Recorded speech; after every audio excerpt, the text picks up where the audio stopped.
Welcome to Hurrdat Sports Radio. Mixon, a walk-in. Touchdown, Texans. Here's a first down and more. Flag on the play. Turpin is gone. Will it stand? 2nd and 6. Rush. Ball knocked out of his hand and ends up in the arms of Guyton. He gets it knocked out by Petrie. And the return for the touchdown by Derek Barnett. Just the fact that we're in the same position, as we were last year, both 5-5, trying to win one more game. They beat us last year in overtime. They won another game, got a chance to go to a bowl game. I know it's a lot of years from going to a bowl game in a row. I 100% believe in the impact that has on your program and your development over time. We're right back in the same spot. The chance for us to, hopefully us win the game, and then extend the season and watch the development for our young players. Good morning. Welcome into Hurrdat Sports Radio, AM 590, ESPN Omaha, ESPN Tri-Cities. That's DB. I'm Ravi Lulla here on the Pillar Exterior stage. What's up, DB? Hi, how we doing? We're doing all right. Good. We out here? We just out here. Oh, you sound like the kids. We out here. I'm trying to stay hip, Like this morning, like my daughter calling me bro. How'd that go over? Nah, about as well as you would imagine. But I know what it is. Like she's she loves library, and she's been checking out all these books and stuff, and she decided to come home last Thursday or Friday with a WWE book. Okay. No, wrestling. Yeah, no, I know. What else? I mean, yeah. It's Zoe. Yeah, WWE. Yeah, it's funny. It's like a thick kind of encyclopedia paperback. Okay. All these stars and stuff, and so she has some OCD tendencies. Okay. I'm sure that she got that from. Probably comes by that, honestly. So she has an older brother that loves the WWE. Okay. So last night, we had to stay, obviously, because what else would we be doing? We meet. The players got out at like 4:30 or whatever after conditioning, and so I come home about 6:25. Okay. On an off day. Well, yeah, just a nice short off day. And they're in his room watching wrestling on YouTube. Oh, you didn't know? Door closed, the whole nine. I can hear him carrying on. So I think she's in this little, like, I'm cool phase. Yeah. So I hear this, and I'm running her bath water, and I'm brushing my teeth. I'm on my way out. She's on her way in. She said, "Good morning, bro."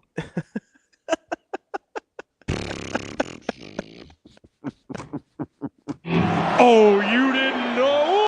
Man, I looked at this little girl, and I said, "If you ever." And she sat down to go to the bathroom, and she goes, "Oh, good morning to you too." I wonder where she gets that from. Oh man, I had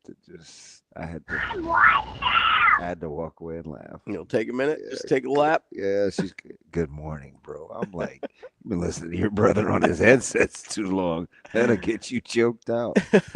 Oh man, so we're good, man.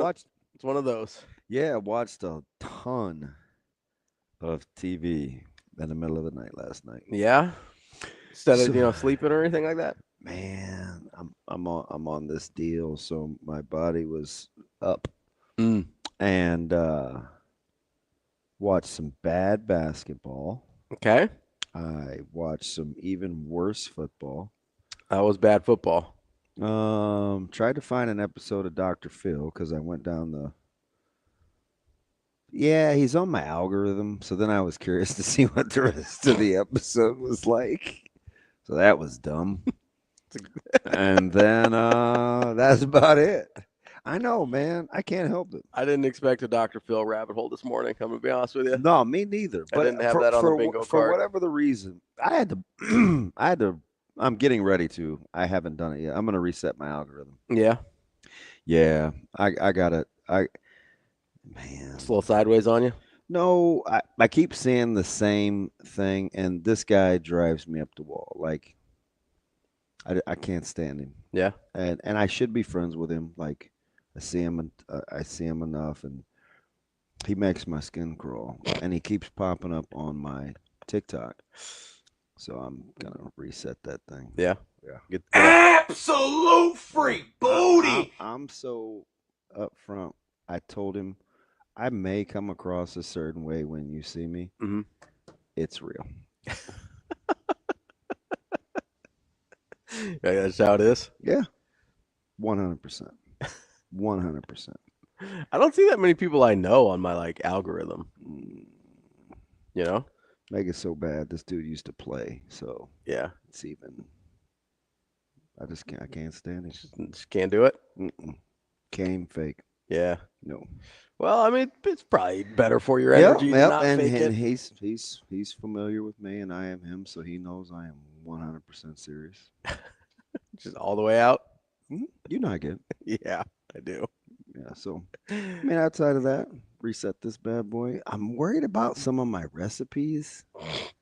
I'm sure the annoying Southern guy will find you. Absolute free booty. I hate that guy. Let's go, baby. I hate that guy. He's great. He did some wings the other day. I don't care. He stuffed them. They were whole. He deboned them.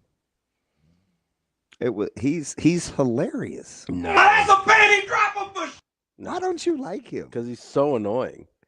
You're such a hater. Just so annoying. I also don't cook, so it's totally useless. Like I don't even get the benefit of like, oh, this is a good recipe. Mhm. Like I don't cook, so he's just annoying. He's a little bit of that W side. He's hilarious. Like if somebody is annoying me, but they bring some benefit to my life, I can be like, okay, I can kind of like weigh the positive negatives here. Yeah. But if he's annoying and brings nothing to my life, it's like, what are we doing here? But some of the recipes though, I don't cook. I've learned from a couple of other guys. This guy Meat Dad, like how to, like I can get rid of bones pretty quick too. Yeah. And I finally got a filleting knife. So I mean, it's the small things in life, Ravi. The small things. You worry about boats and sailing and capris and you know. I don't wear capris. I worry about feeding my family.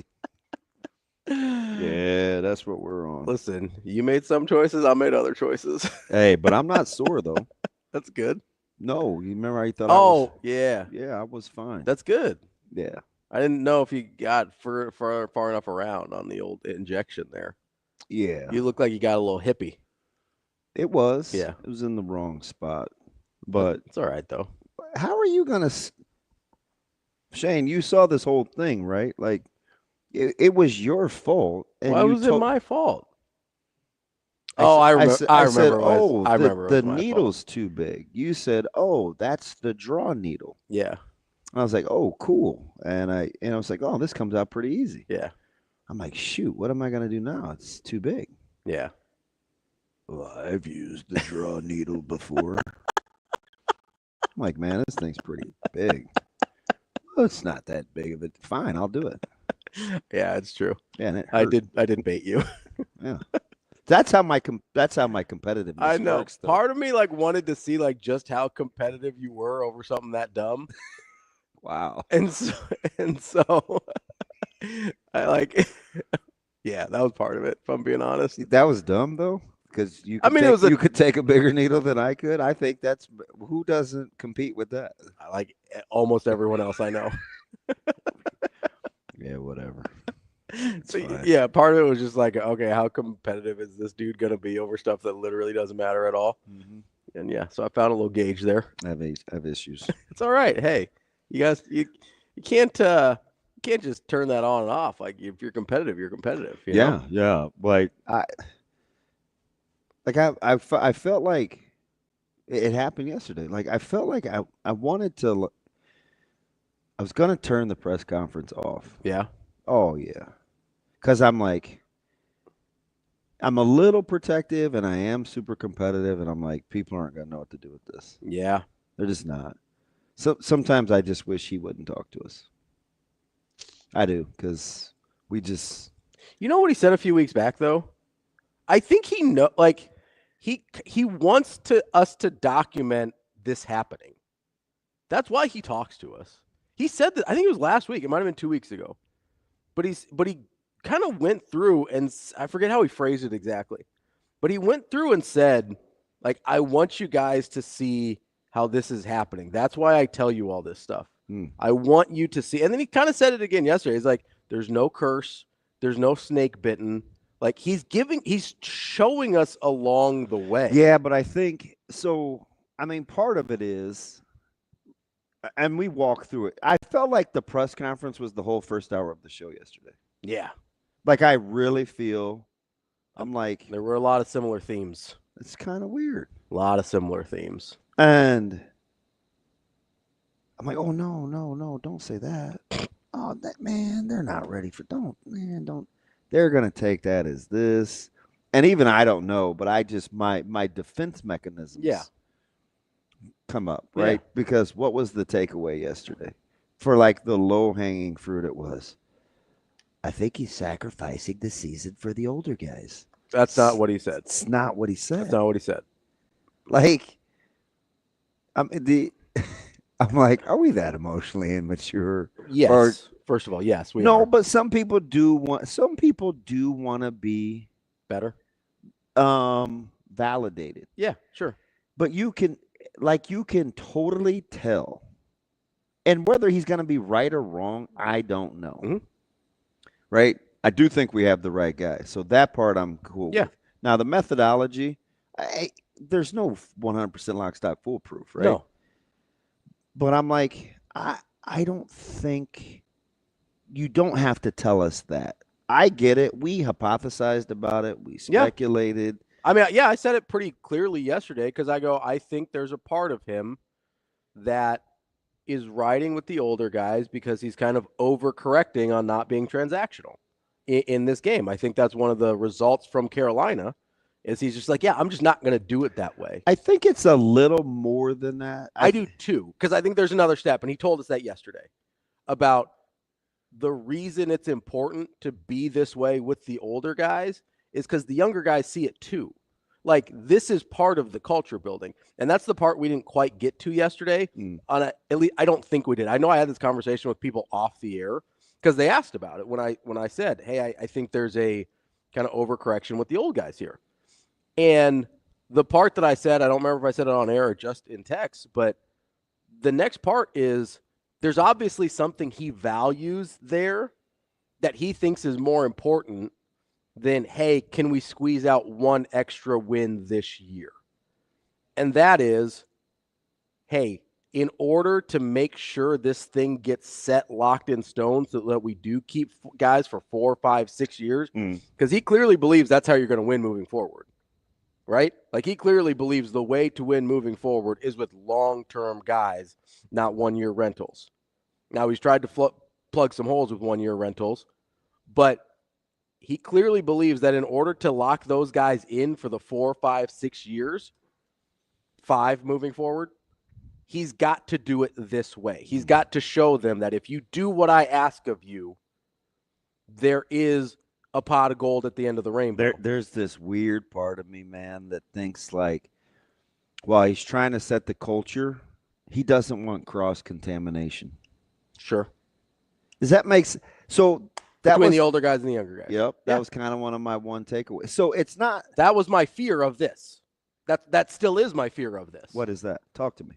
That instead of getting, because I've said this, I'm worried that there's too much losing DNA in some of these older guys, and it's not their fault necessarily, but they've been through nothing but losing, right? That's so you don't think he doesn't want to have them help these guys out? Got to go. You made your bed, lie in it? No, I'm afraid that some of those, like, losing's contagious. Winning's contagious too, but losing's contagious. My concern is that it's not the culture that will be contagious. It'll be the losing. That's my fear. And I don't know if, like, that's what's left to be seen. right? Because I agree. I have no doubts that Rhule is the right guy. When he says, hey, we're going to win at a high level. Yeah, he's gonna 100% believe him. I do worry that it might take longer than it has to. Yeah, maybe. Because some of the losing could be contagious. Now, if you're recruiting the right kids, if you're recruiting the highly competitive kids it won't be, right? They've probably immunized themselves to a certain degree of the losing now being contagious. So here, okay, yes, but you do. That was my plea yesterday, kind of, and it's late in the season. Mm-hmm. But that was my plea yesterday for the Emma Johnsons, the Janarian Bonners, the Jalen Lloyds of the world, because you don't want that to bleed into those guys, even though like EJ's been around. Yeah. Right. But his natural DNA is to be ready. EJ is one of those guys that rather be caught with than without. So he's always going to stay ready. Yeah. It's a lot easier to stay ready than to be ready. Those kinds of things, right? That's how I feel about Jalen Lloyd, right? I said, oh, it's not because he was in our program. It was because, and I gave you the whole deal. Yeah, like, does need a babysitter. Yeah. Like, just that's how he is. Quietly competitive, has performed well on big stages, is not afraid of the moment. Bonner, like darn near left for dead. Yeah. He went from a guy a year and a half ago that was like this do-everything utility guy to I can barely get reps. Totally forgotten about. And I could see this coming because I asked you 5 games ago. I said, hey, whose participation play chart did I ask you about? Bonner's. Bonner, yeah. Yeah. Bonner. And like, it was 4 plays. I'm like, nah, ain't going to work. Yeah. Like, so there's some of these things you can kind of see coming because competitive stamina is a real thing. But I kind of wondered last night or yesterday. This isn't a deal where I didn't hear. Well, I'm going to dig in, and these guys are going to get us out. I kind of heard a couple things. Number one, I think going forward, like you guys have to learn how to figure this out. At some point. That's just kind of who I am as a coach. Like I'm not going to bail you out. Yeah. Now, the easy thing would be, or the knee jerk thing would be like, you're about to sacrifice this, and this. No, because you know why I think the answer is no? Because I think he thinks they're good enough to get out of this. That's the key of the situation. I think he thinks. Listen, and that's the difference between Baylor and Temple in here. He's like, what are you guys doing? Right? Remember I said, hey, there's run action, condensed set. They run an over route. Pass that off. If you're a safety, that's the new number 1. And what did he say yesterday? Hey, if you're playing cover 2, play cover 2. Or 3. If you're playing cover 3, play cover 3. Don't go do your own thing. That's the second time in 2 years, in a season and a half, that Nebraska was in cover 3. So this is not for the whole Cooper versus Butler guy, because there are clearly 2 different coaches. Yeah. The 3rd and 17 that Nebraska gave up against Maryland last year, what coverage did I tell you they were playing? Cover 3. Cover 3. Cover 3, you have a deep third, a middle third, a deep third. You stay as deep as the deepest man in your zone. Pretty simple. Pretty simple. Yeah. Right? What happens when you don't stay as deep as the deepest man in the zone? Maryland completes a pass, and we're chasing in zone along the sidelines. It is inexcusable. Yeah, that means you didn't exit. You didn't do your job in a cover 3. You're just whatever. Doing your own thing. Like you're out there doing your own thing. Same thing Saturday. Deep is the deepest man in your zone. It is cover 3. How do they throw a ball over your head? Because you didn't do your job. And so what's the next natural question? Why do you keep putting guys out there that aren't going to do their job? Yeah. That's my next natural question. So that's why the culpability aspect of it is, because at the very end he says he's talking about these guys' growth and development. Like, because the part of coaching that people don't talk about, but it actually happens, is you do get close to some players. Yeah. Right? You 100%. do at some point want the best for them. So you can know where a guy's come from and how far he is and how close he is to at least having an opportunity to go fail on his own. Yeah. Right? Oh, man, I've done everything I could to give these guys the tools that they need to go succeed in the world. Here, ducklings, go. Mm-hmm. Right? Here. I think there's that part of that. There's that component in him that this is who he is. Mm-hmm. And so he's kind of willing to let you go through it. But at the end of the day, it's scary because they're just close enough.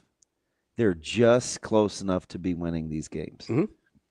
So the natural tendency is we're right there. Don't quit now. We're right there. Don't quit now. So the hard part is to negotiate. Mm-hmm. Is you negotiate with yourself and you put it against what your overall cultural philosophy is. And it's like, wow, we could have beaten Ohio State, and we're talking about you guys don't think you're good enough to function. Mm-hmm. We could have beaten UCLA. We could have beaten USC, and you guys don't think you're good enough to function. Why is it in these moments you resort to hero ball and doing your own thing? What is it about that you can't push through? Is it that you want to lose, or you haven't been or whatever it is, right? Mm-hmm. You start putting it to the test. Yeah. So they're just close enough to be teased. Mm-hmm. And I said this right after the Indiana game, and I believe it now more than ever.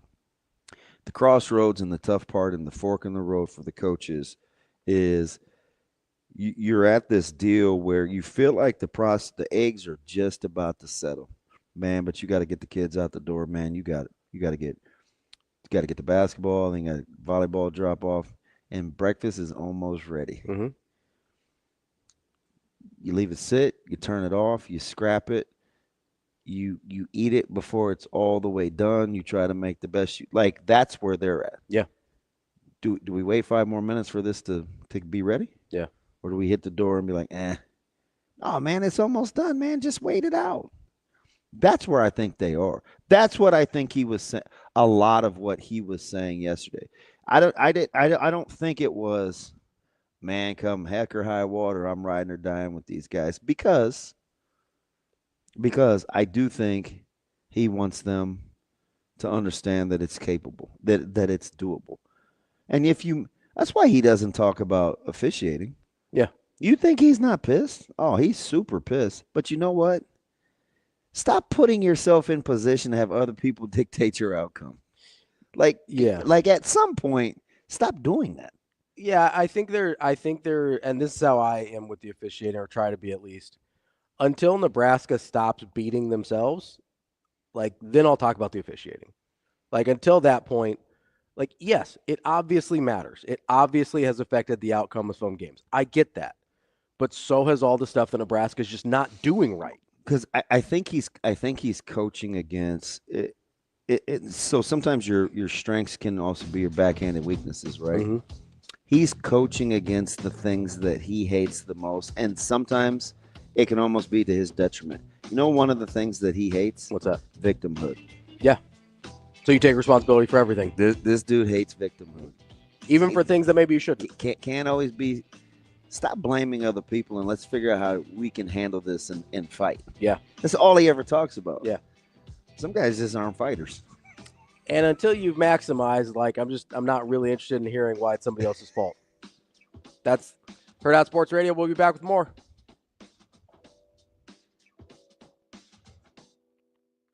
We will be back.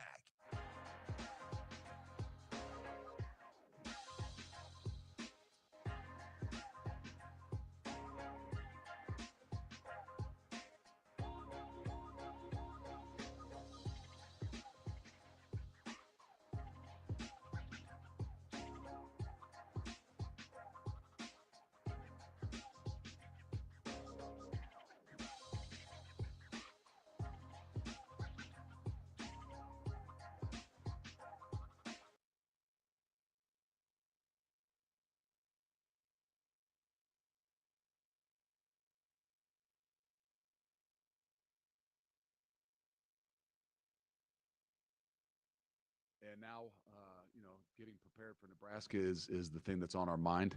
So hopefully getting prepared for Nebraska is the thing that's on our mind. So hopefully we can move a little bit forward and, shake off what happened on Saturday night, because hopefully we learned a lesson from a few weeks before that on a hard-fought, tough battle night game against Penn State that we didn't bounce back from very well. So we've got a lot of things on our plate right now. Those guys in the locker room got a lot of things on their plate, and we got a job to do, and that's to finish this thing, especially for the seniors. And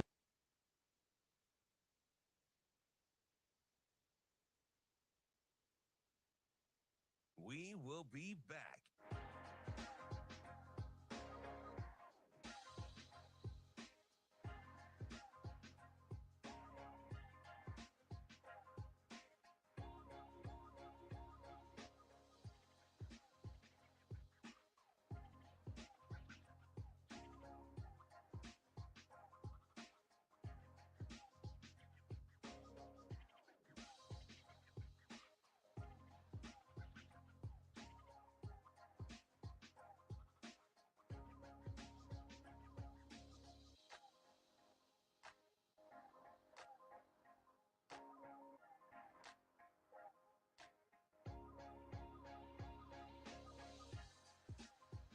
We will be back.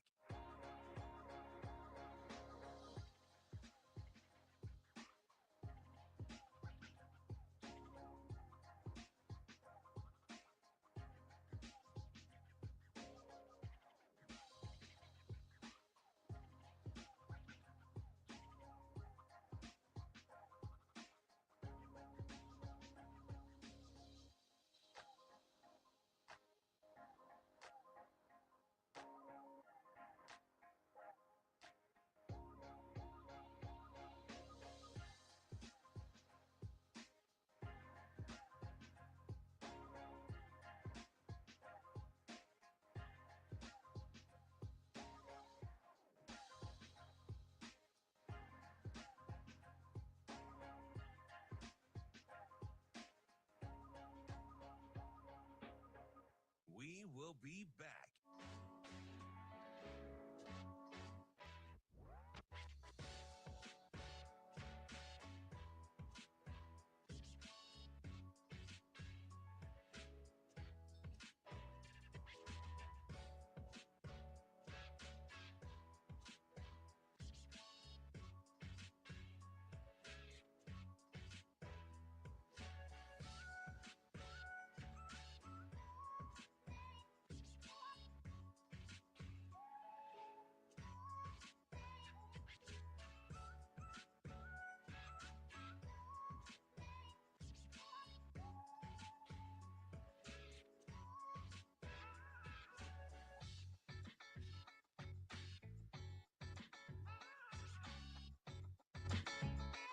We will be back.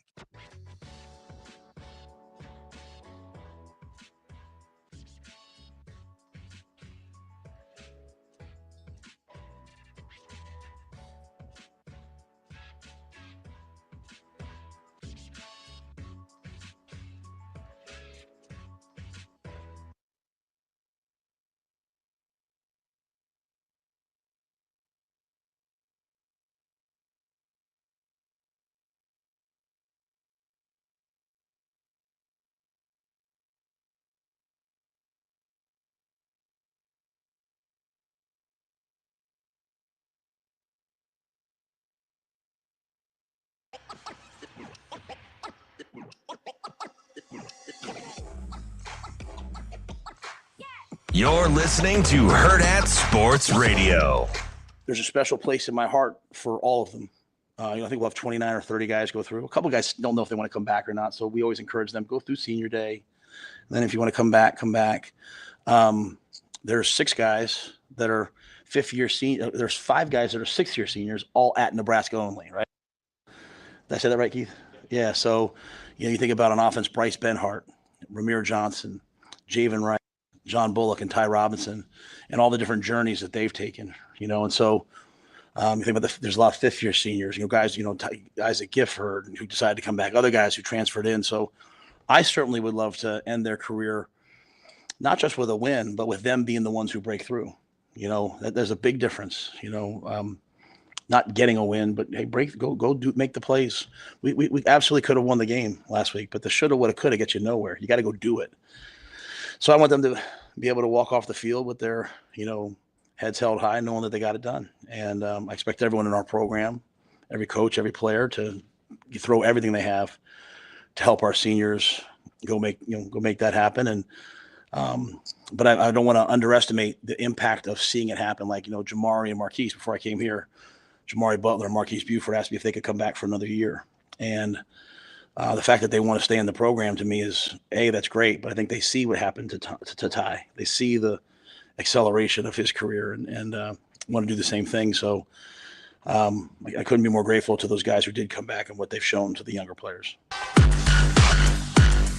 We're back here on Hurrdat Sports Radio, AM 590, ESPN Omaha, ESPN Tri-Cities. We're live on Twitter, Facebook, YouTube, and here at Hurrdat Sports Bar and Grill, where you can join us on Friday for our final live breakfast of the year. And you'll have a chance to win a couple tickets and a parking pass to the Wisconsin game, courtesy of our friends for Tickets for Less. Get to eventbrite.com to register and save your spot. DB. What do you want now? I just want to talk, just have a conversation with my friend here. You're just constantly getting punked. What'd I do? Nothing. Who got punked? Me. You got punked? No. You doing all right over there? Yes. Seem a little distracted by your own shirt. A little bit? Yep. You're trying to figure if that's embroidered or like an iron-on? No, I was just thinking about what he said. Yeah. Which part? Well, I want to know what he said. He probably, what I imagine he said to Jamari and Marquise. What's that? We'll see. We'll see. I mean, it's tough. We'll talk about it. Because, he talked about it later, but that roster limit's tough. Yeah, that's a separate conversation. Don't get me distracted. I was surprised he took that time as his stance. Yeah. I think to him, they're all related. I think to him, it's woven together. Yeah, probably. Yeah. That's how I took it. Yeah. Because I think he cares about the walk-ons in the same way that he cares about the guys that are fifth, sixth-year guys in the sense that they've sacrificed things for this program. Now, they're different things, right? He's coaching against his personality. Yeah, like Grant Buda sacrificed different things than Ty Robinson did, right? But they both not against his personality. That's part of his personality because of his he's going to because have of his to background. Kind of work against his own personality once these roster limits come in, right? Yeah. Because Grant Buda sacrificed different thing than Ty Robinson, but they both represent kind of the same thing of being willing to sacrifice because you love the University of Nebraska, right? So I think to him, they are interconnected in a way that I thought it made sense in the moment yesterday, but I was surprised that he called this one of the biggest coaching weeks of his life. Yeah, well, hasn't everybody else? Yeah. Everybody in my sphere of influence says, this is must win. Yeah, you're probably not wrong there. I didn't say it. No, in terms of the general consensus of how people feel. Well, how do you I haven't heard it put in those terms. Yes or no?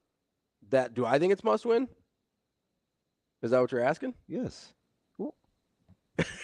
Or I didn't know if you were saying if that's what I thought or if I had heard other people in my sphere of influence say that.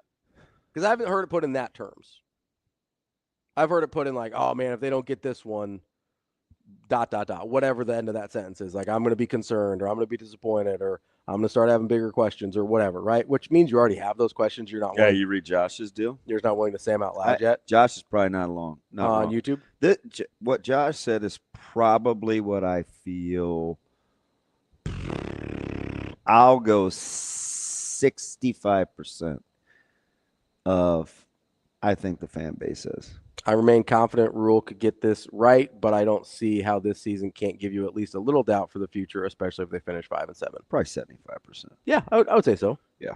I don't personally feel like it's a must-win. Okay. Just because in terms of the long-term projection of Rhule's time here, I don't think it is. I think it makes it a dramatically more comfortable offseason. Yeah. But I don't think it's a must-win. I don't think this team develops differently necessarily whether they win on Saturday or not.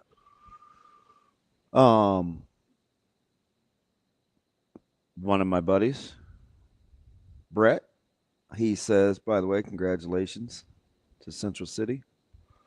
How long do you stay? Did you want me to answer that question? I think they need to win the game. Okay. I didn't know if you were looking at me like you wanted an answer. No, I mean, Was it rhetorical? No, I feel like my delivery may be off-putting in your little scramble. I think my suggestion to you, since I'm nuts, is I would just do you and I'll figure it out. No, like, I'm here for you. I am. I thought I don't, thought you had more to no, like don't ride my vibe. Okay.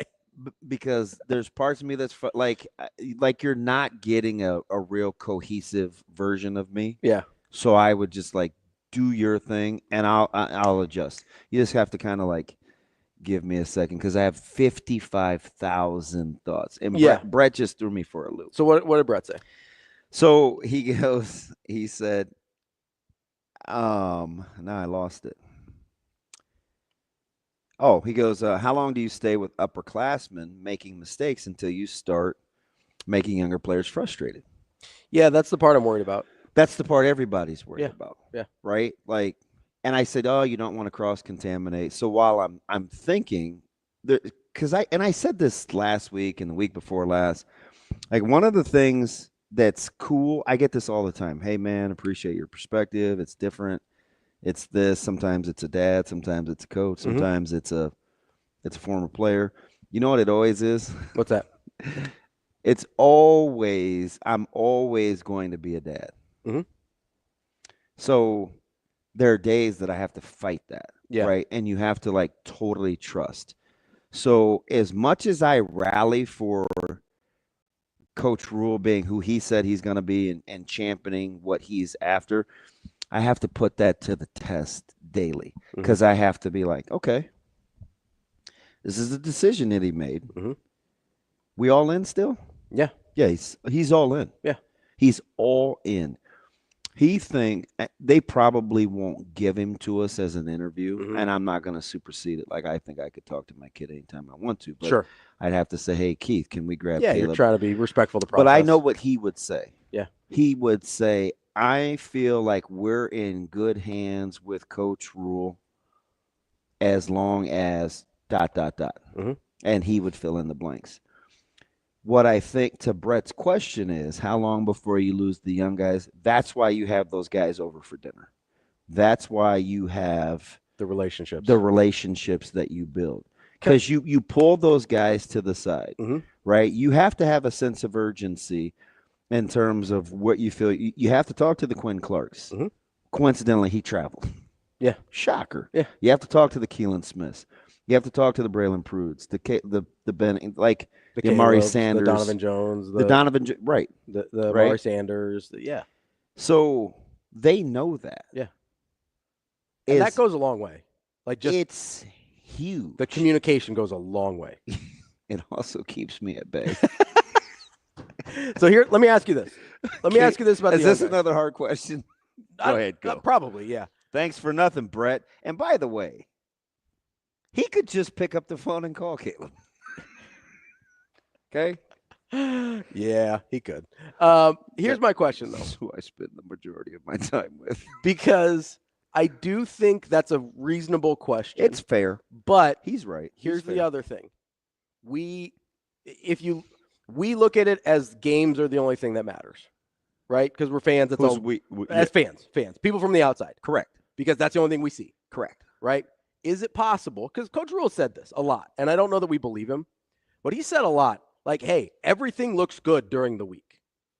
And if I believe him, then do the young guys know it's like, hey, we get our butt whoops 5 out of the 6 days of the week? Or not our butts whooped, but they're better than we are 5 days out of the week. So at least they can see, like, Coach Rhule is going to say, hey, you have to be good every day, not just Saturday. I don't want to betray those guys' confidence as young players sure. that talk.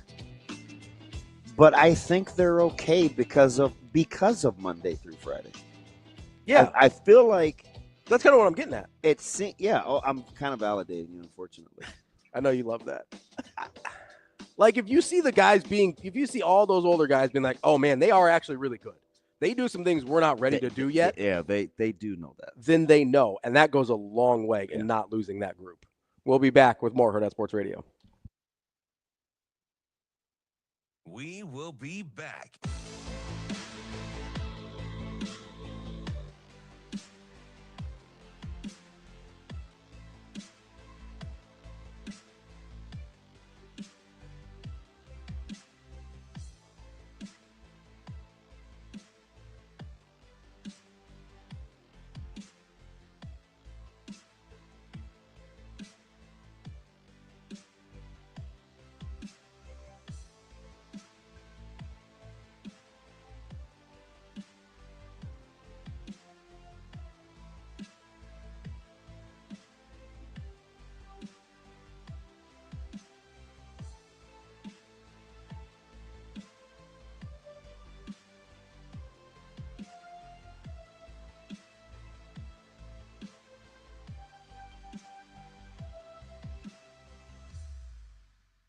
We will be back.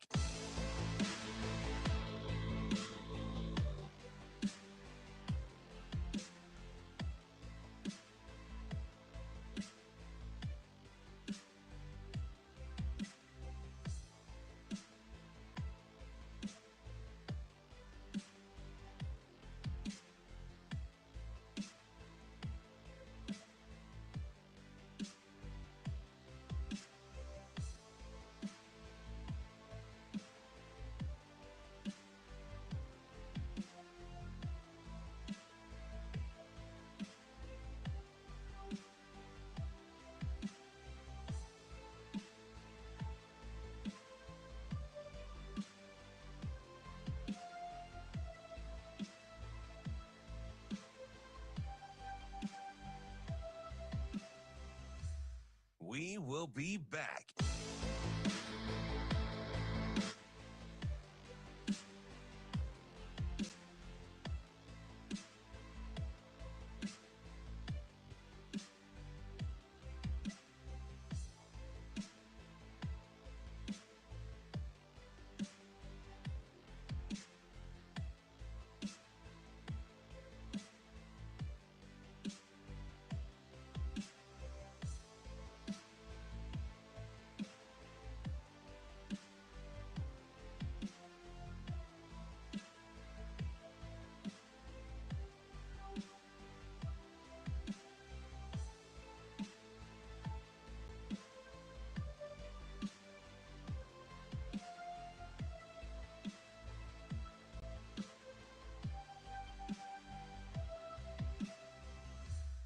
We will be back.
You're listening to Hurrdat Sports Radio. And now, getting prepared for Nebraska is the thing that's on our mind. So hopefully we can move a little bit forward and, shake off what happened on Saturday night because hopefully we learned a lesson from a few weeks before that on a hard-fought, tough battle night game against Penn State that we didn't, bounce back from very well. So we've got a lot of things on our plate right now. Those guys in the locker room got a lot of things on their plate, and we got a job to do, and that's to finish this thing, especially for the seniors. Welcome back to Hurrdat Sports Radio, AM 590, ESPN Omaha, ESPN Tri-Cities. That's DB. I'm Ravi Lulla. We are joined now by Matt Lepay, the play-by-play voice of the University of Wisconsin. Matt, how are you this morning? I'm doing well. How you guys doing? Golden voice. What is hot? So it's like 6 degrees of separation. Matt, I was dying to talk to you with our producer, right? I do our color with Sharpie, and he's done it for so long, as have you, and you get so connected to the program. It's hard for and I played there, so it's doubly hard to separate your feelings of what once was, what you're watching unfold, and then this whole thing happens. When you listen to Coach Fickell talk, is there this part of you that understands exactly what he's trying to say, even though it may not mesh or coalesce or with either the fan base, the Wisconsin way, both? Like, can you understand from a humanistic standpoint what Coach Fickell is trying to say and do? Yeah, I can, Damon. It's interesting to hear you there because, Greg and I, we're attached to the teams, but my broadcast partner is Mark Tauscher, who played here and played, and you hear him go, oh my God, during the course of the game. You guys live it, right? I'm an observer. You guys are the players, and just riding that roller coaster.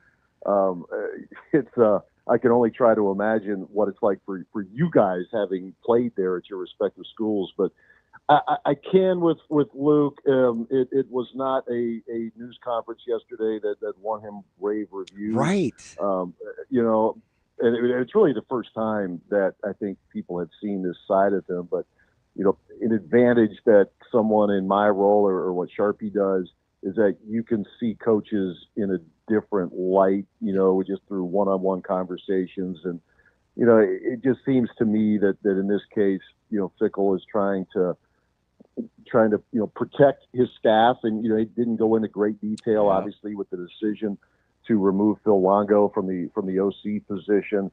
But you could tell there's a little protective shield out there. Could the messaging have been delivered in a better fashion? Sure.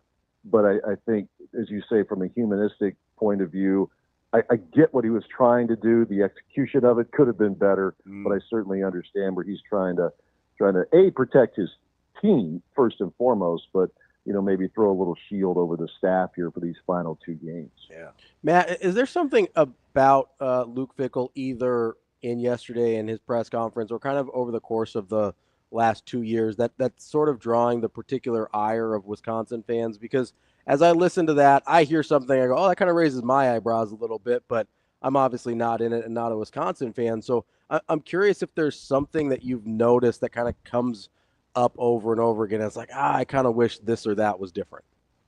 I think it's more of I'll give you more of a general answer, and I think you guys could probably relate to it down there as well. Paul Chryst is a beloved figure here. Jim Leonard is a beloved figure here. They're no longer on the staff. With the new group, there was a lot of bells and whistles, a lot of, as you would expect in any kind of a coaching change, particularly one where, in the case of Luke Fickell, that was a big time get, much like Matt Rhule with the Huskers. I mean, guys whose resumes are really good, and they're 5-5. And the best they could be, if you're going to need some help here, but the best they could be is 7-5, which is what they were last year. And fans, we all know how it works. Fans expect more. The offense has been spinning its wheels for, quite frankly, 5 years now, and all the pomp and circumstance over the air raid and all of this, it has not gotten better. So I think when you go, quote, outside of the family, while in the grand scheme of things, that is perfectly normal in college football, but it could be viewed a little differently in certain places, if that's Lincoln, Nebraska, or Madison, Wisconsin. So I think, as impatient as we tend to be about everything in life, it certainly applies in sports and with passionate fan bases of college sports. You expect more faster, and it hasn't happened. And that has people that almost no matter what you say as a head coach right now, it's probably not going to be good enough for fans. And I get it. That's the golden voice of the play-by-play of Matt Lepay. Matt Lepay, in Madison, Wisconsin. Matt, let me ask you this, because we kind of, it was funny early, but not so much now. You went through the ebb and flows of the start to the season, then the middle of the season. We talked to a lot of your guys from either 24/7 Sports or in the media, and the vibe was different. It went from, we're not sure, to, oh my gosh, we've got a little bit of momentum, to now we've got a new offensive coordinator. How much of the struggle or the pill that's hard to swallow is the fact that it has been so inconsistent, and Madison just isn't used to hope, right? You usually know exactly what you're going to get. Now this is more, I hope that this works. I have faith that this may work. And it goes against everything that Madison has represented in that university. Yeah, the big thing you hear around here, and the concern, the complaint, is that this is an offense without an identity. For better or for worse, ever since Barry Alvarez arrived, there was an identity to the program. It was going to run the ball. It was going to stop the run. And as Barry would say, you take a couple shots, but wasn't a big advocate of a wide open passing attack. But you knew who they were. To be honest, there were years that didn't go very well. There was a stretch in the early 2000s. How about this one? In the early 2000s, there was a stretch where Wisconsin went 13-19 in the Big Ten, 4-year stretch. That was back when you played eight-game conference seasons. But they turned it around, got better again, and the bowl streak started in 2002. And at the moment, it is still in existence. And right now, with what they've tried to do offensively, they have consistency, as you said. That has been lacking. This team has struggled in a lot of games to stop the run. But the one thing I try to go back to, fellas, with this team, going into the year, most of us on the outside thought there was a very real possibility that Wisconsin could end up with a very similar record to a year ago, but actually be a better team because of the schedule it's faced. It's played 3 top 5 teams, 3. And they haven't won any of them. What has fans frustrated, though, is maybe the way in which they have lost these games. Like early in the year when, we go out to USC, and for the life of me, I don't know how they're only 5-5. You guys just saw them. Isn't that incredible? The talent, unbelievable. I mean, the talent on that team. But Wisconsin goes out there and leads 21-10 at the half, and then can't score in the second half. They make enough mistakes to lose. And the Penn State game, it's 1 point in the fourth quarter. Defense wears down. Offense can't sustain any possession. And then this past Saturday against an Oregon team that was right to be beaten, it did. Dylan Gabriel, tip your cap. Big 4th and 9, throws a dart for a first down. They go down and score. Wisconsin can't move the ball. So sitting at 5-5 is not shocking if you go back to how you would view this team at the beginning of the year. But how they've gotten to 5-5, and just the wave of emotions that sports, that's what has people not real happy around here right now. Matt, I'm curious, because you brought up this identity thing with the offense, and kind of that was the undoing of Phil Longo. I do wonder at a place, because we sort of saw this at Nebraska too, right, where you go from such a hard-nosed identity with a previous highly successful regime or multiple regimes to something just kind of fundamentally different, whether it's air raid concepts or West Coast concepts or whatever. Like, how much of it has to do not so much with a lack of identity, but the identity that was chosen? I think probably both, maybe a little more of the latter, but let's be honest. We've had this running joke with people up here, and it goes back to basketball for like 30 years. Just, run the plays that work. If they're going to go, if they're going to go spread it out, and your quarterback's throwing for 300 and 3 touchdowns every week and no picks.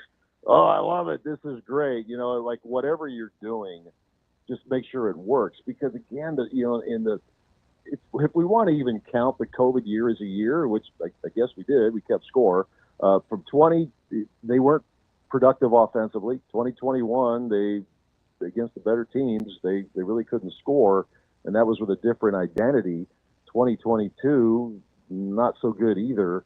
To that wasn't working either. The identity thing it's an easy deal to fall back on with Wisconsin, but there have been stretches where that identity hasn't worked really well either. But the frustrating part, because we up here in the upper Midwest, we like to get the big dudes on the offensive line and just grind it out.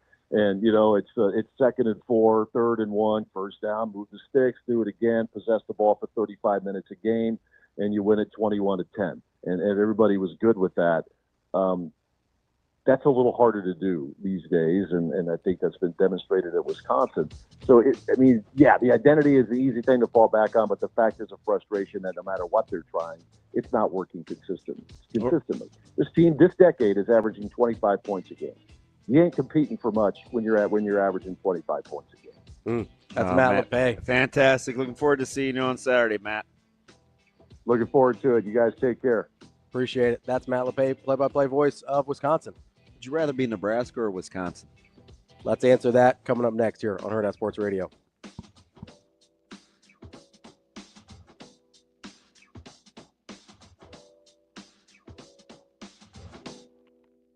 We will be back.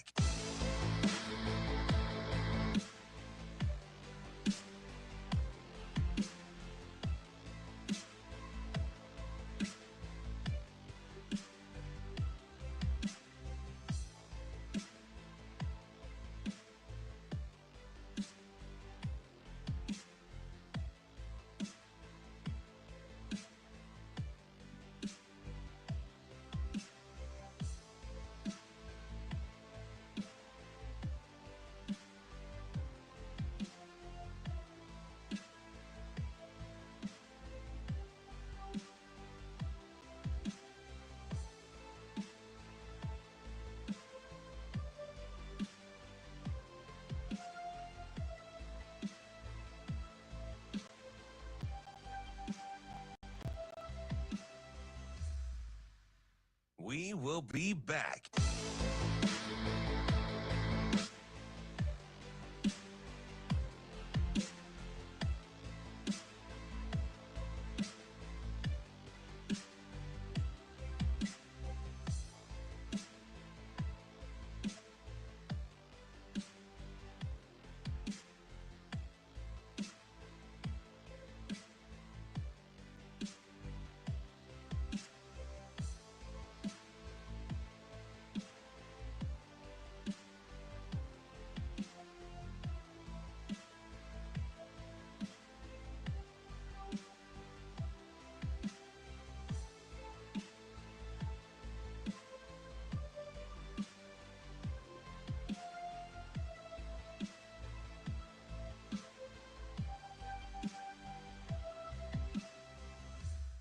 We will be back.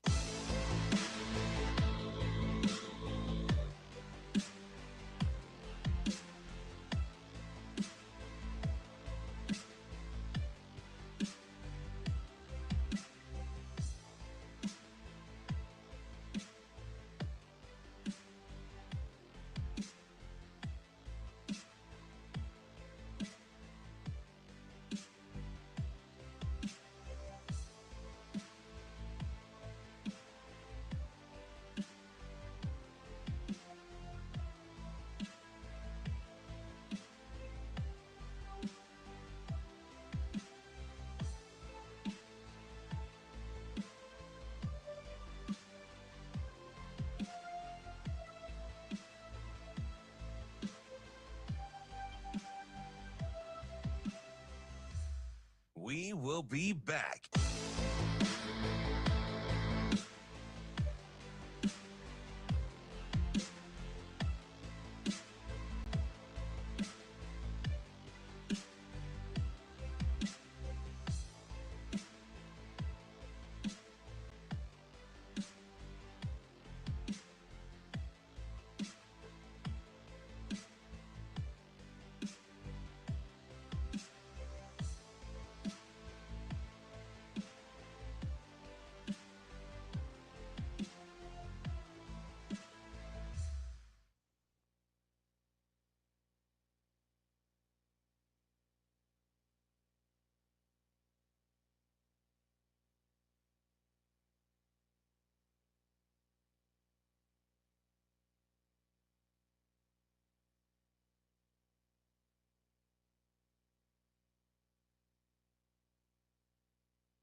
You're listening to Hurrdat Sports Radio.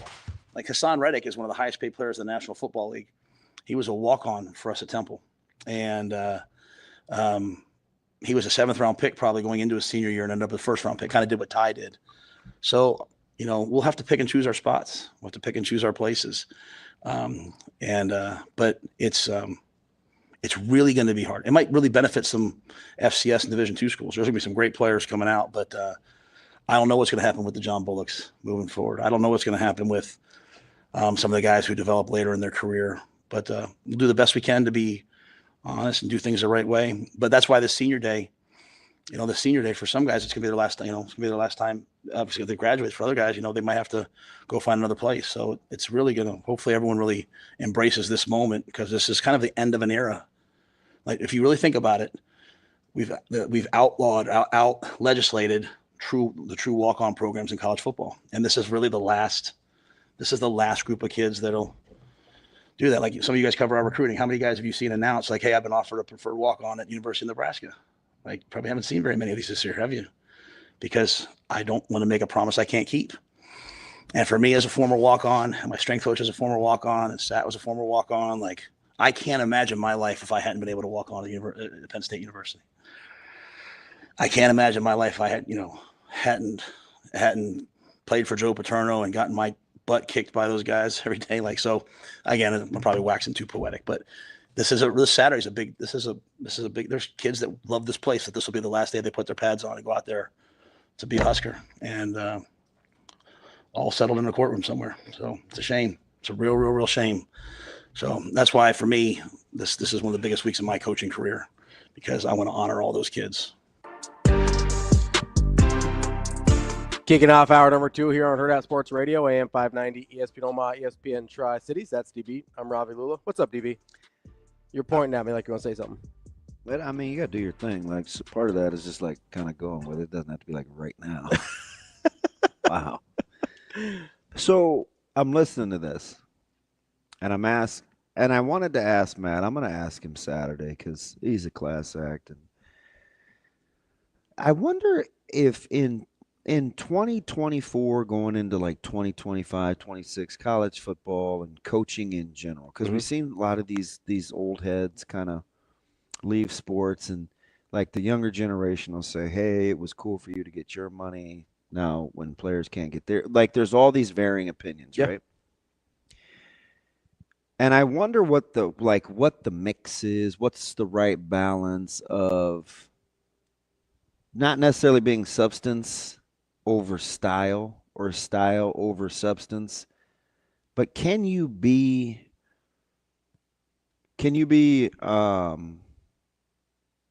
like, morals isn't the right word, but can you be other-centered and kind of like ethically grounded enough to function the way that you need to? Or will there always be this tug of war of, I'd like to do it this way, unfortunately I'm just not able to? Because I'm telling you, sure as I'm sitting here, Coach Rhule has it in him to tell you to GTFO, right? Just get the flip out of here. Yeah. Like, but it doesn't sit well with his soul. Like, will he always be in that kind of internal conflict? Fickle's a lot the same way. Lincoln Riley is a lot the other way. So which of a mix and match is it that gets you to be able to function in college athletics? Because T-Mac asked a question. Part of the reason I like talking to him all the time is he just thinks about things on a different level, right? And we don't want to hear it sometimes as like a fan base or in the media, because it's so results oriented, and we rather write about people's contract buyouts and stir up drama. And we got some of these idiots that subscribe to and make sure you stay tuned and gut react. Like, it's just noise, right? But at the end of the day, like, there's like this actual real job to do. You got to coach kids, and you're trying to turn some young men into more men, as long as you have them in multiple facets real time, right? but you do get graded at the bottom line. Mm-hmm. So some of us just want to fast forward and say, hey, what the grade is. Some of us are like, oh man, I like the strategy, but shoot, man, you need to be a better student. Or, oh man, you've come so far. Good job. Like there's all these different opinions. And T-Mac asked a question that I think is legit. He said, the only takeaway for me from Rhule's presser is a question. In your opinion, is Rhule comfortable with the new direction of college football? I know he's a detailed coach and super competitive, but he has he's been a little away from the college game and has never dealt with a big-time college football program. I would argue that NU is a bigger job than his Panthers gig. You will say things like, man, he hates this whole transactional thing. Mm-hmm. Is he a little scarred by what happened in Charlotte? Is there this overcorrecting? Yeah. And again, I wanted to ask Matt the question. I mean, I've been to Wisconsin's practices. Mm-hmm. I talked to those guys. Yeah. Right? They were going after Caleb pretty hard. Oh, yeah. So, yeah. So you guys are familiar. So philosophically, there are some similarities. Yeah.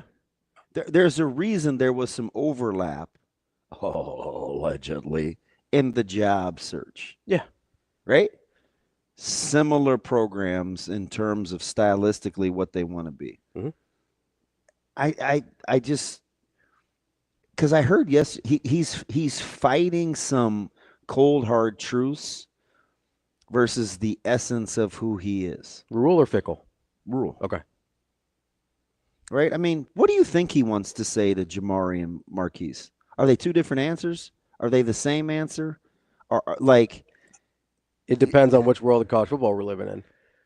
If we're living in the one that has 105 roster limit, they might be different answers. And that, I think, works against what he wants. It works against who he is. Right? Because, but you're probably right. But he is also the same guy that will back channel with some of his coaches or he himself to pull young guys in or get them together to thinsulate or to protect what may be coming down the pipe or what's currently happening because he's still invested. Yeah. So, like the dichotomy, I think it's fascinating. Well, I mean, you want to give the keys to Dylan Raiola. You want to. Mm-hmm. We got this guy coming in. He's a super talent. Hey, for the time being, here's the full playbook. Hey, go, man. We got you. Let's ride. Mm-hmm. The reality of it is shoot. Should I have done that? We maybe gave him too much too soon. That I normally would not do that. That is not my style. Mm-hmm. It is not my personality trait as a head coach. But maybe I feel like I had to pull this off originally. And then you go back and this is my opinion. Mm-hmm.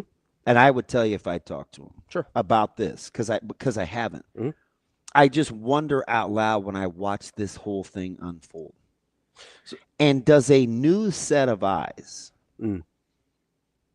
of somebody that's experienced and used to being in chaos, does it almost let your guys off the hook while you recalibrate what it is that you want your program to be about?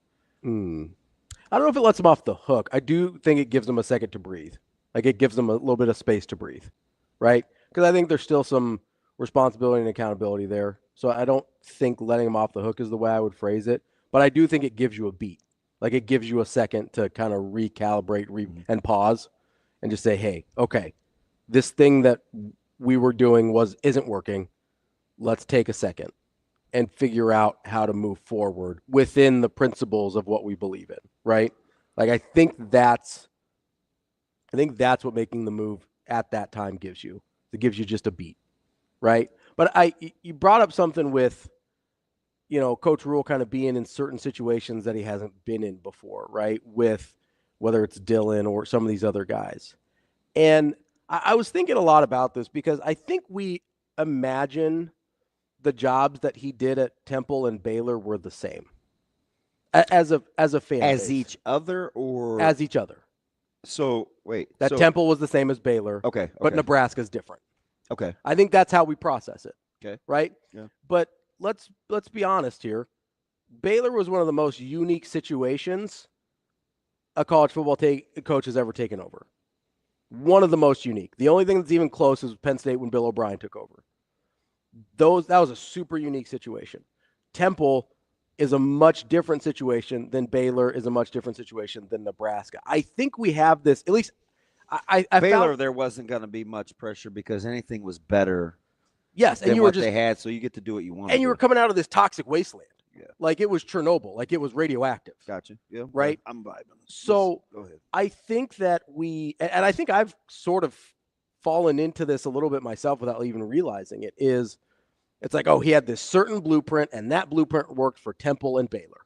And now he has to tweak the blueprint to work at Nebraska, where I think it's more likely and more accurate that Temple was one blueprint. He got in there. He figured out what he needed to do. He found a way to be successful. Okay? Then he goes to Baylor. He saw what was there, figured out what he needed to do, and then was able to be successful. I don't think there was a blueprint from Temple to Baylor that was similar in the sense outside of his core of who he is. The question that I asked him at the 50-yard line, I'm like, if in fact you're a lifelong learner, how do you keep from falling into I've done this before? Because he hasn't done this before. I think that's part of it. That's just the only way I could say. I know you think this is different. I'm just telling you, it's even more different than you think it is. 100%. And I think that's sometimes a thing that we sort of fall into this trap of, well, he did this one thing specifically at Temple and Baylor, and it was the same thing. And I just don't think that's accurate. I think he's figured it out on the fly before. We just weren't there up close to see it, so we're not totally sure how it looks in real time, right? Because I'm sitting there and I'm thinking to myself, because I do think... Is this different than whether you think the wing tee or the flex bone or the West Coast offense or the air raid or the 3-3-5 or 4-2-5 can work? Is this different? Yes. Okay. This is about how a place culturally and philosophically has to operate. I think that's different at a lot of different places. And I think Temple, it was different from Baylor. Well, clearly nobody's been able to figure it out for 25 years. Yeah, 100%. Yeah, and they've run a lot of different things over that time, haven't they? A lot of different offenses, a lot of different defenses. It's not about that, right? I've said this before. All the schemes pretty much work to varying degrees. If you execute at a high level, you develop guys at a high level, you recruit guys to your system, pretty much all of them work to varying degrees. It's all the execution and development and recruiting to your style and all those things that kind of determines how much it works. So I don't care if you're running an air raid versus a West Coast versus a wing tee versus a pro or whatever, right? If you can develop and recruit to that and get guys to execute that at a high level, awesome. That's all I care about. That's kind of why I asked the question of Matt about the identity. Yeah, about the identity you choose versus it actually being an identity crisis. And I get that Wisconsin hasn't been good on offense, right? But I think people make the mistake when I say something for as bad as 25 points a game is. Nebraska would be a lot better if they scored 25 points a game. That's 6 points on average better than us. Yeah. I thought that real time when he said that. I was like, man, if Nebraska scored 25 points a game, we wouldn't be having this bowl discussion. Oh, I know. Right? Last year or this year. Yeah. Oh, yeah. Right? Yeah. Like, there's plenty of games that 25 points per game would have been terrific. Are you surprised that we're having these conversations now about what does and doesn't work with Dylan? I think so. Because early it looked like it worked. Remember when we thought, oh, it's a gimmick to use Harburg. Now it's we're not using Harburg more. Harburg needs to play more. It's like, which I didn't understand it then. I don't understand it now. Well, listen, especially game planning this week. I do whatever it takes. Works. I do whatever it takes to win. Yeah, but to me, it's not a Harburg thing, right? That's why I say I don't get it. It's Do whatever he takes to win. If that's playing Harburg more, sure. If that's getting the ball to Janair and Bonner more, sure. Like, I don't care. Like, I'm not going to get as pigeonholed as, oh, Harburg has to play more, right? I think that's the part that I have a disconnect with, because it's like, okay, yeah. But you can say something like, we need more EJ, Jalen, Bonner types, right? Sure. And if you want to put Harburg in that category, 100%, no big deal. Remember what Mike and KC said 3 weeks ago, and we acted like we didn't know what he was talking about. What? He's like, sometimes at that spot, you just want like a football guy. And we were like, what is he talking about? And we debated whether talking about playing both sides of the ball, a two-way guy or not. And I said, no. I think he's talking about a mentality. Yeah. Right? Like, I think Mike was talking about, I'm going to rally behind a mentality. And it doesn't have to look a certain way, except for you want it to be uber competitive. Mm-hmm. That's what I think. And is that why you think people gravitate towards Harburg? You know what I think it is now? What's that? And Nebraska's got to they got to buckle up now. You got to toughen up and hold hands with one another, because what you saw, the elephant in the room, is after Dylan's slide that was short of the first down, that he did not want to give himself up. The whole game, he was different after that. Mm-hmm. And I said to Sharp real time, because I wasn't sure. I go, man, I said, Dylan hasn't been the same since the slide. I wonder if he re-aggravated something. I don't know how that was received, because, and I'm not, it is what it is, right? Everybody saw it. So I just was curious now going forward as we talk about this whole thing, because with Nebraska, some guys want to talk about talent, but it's hard to talk about talent when you don't catch. Like, am I good enough? Do I have a certain baseline enough talent to run a scheme? Yes. Okay. Yeah. Do I have a certain baseline enough talent to catch a ball that's thrown to me? You would think yes. Yes. Okay. Yeah. So the talent discussion is one thing. What am I doing in the meantime while I can still generate wins? Like, that's really where the program is, and you better figure it out. It's not like you have to come up with what the problem is, because for 20 years it hasn't been the coach or the players, because they've all changed, or the scheme. They've all changed. Everything's changed. There's not a single thing. We got to figure out what the constants are over that duration. Yeah.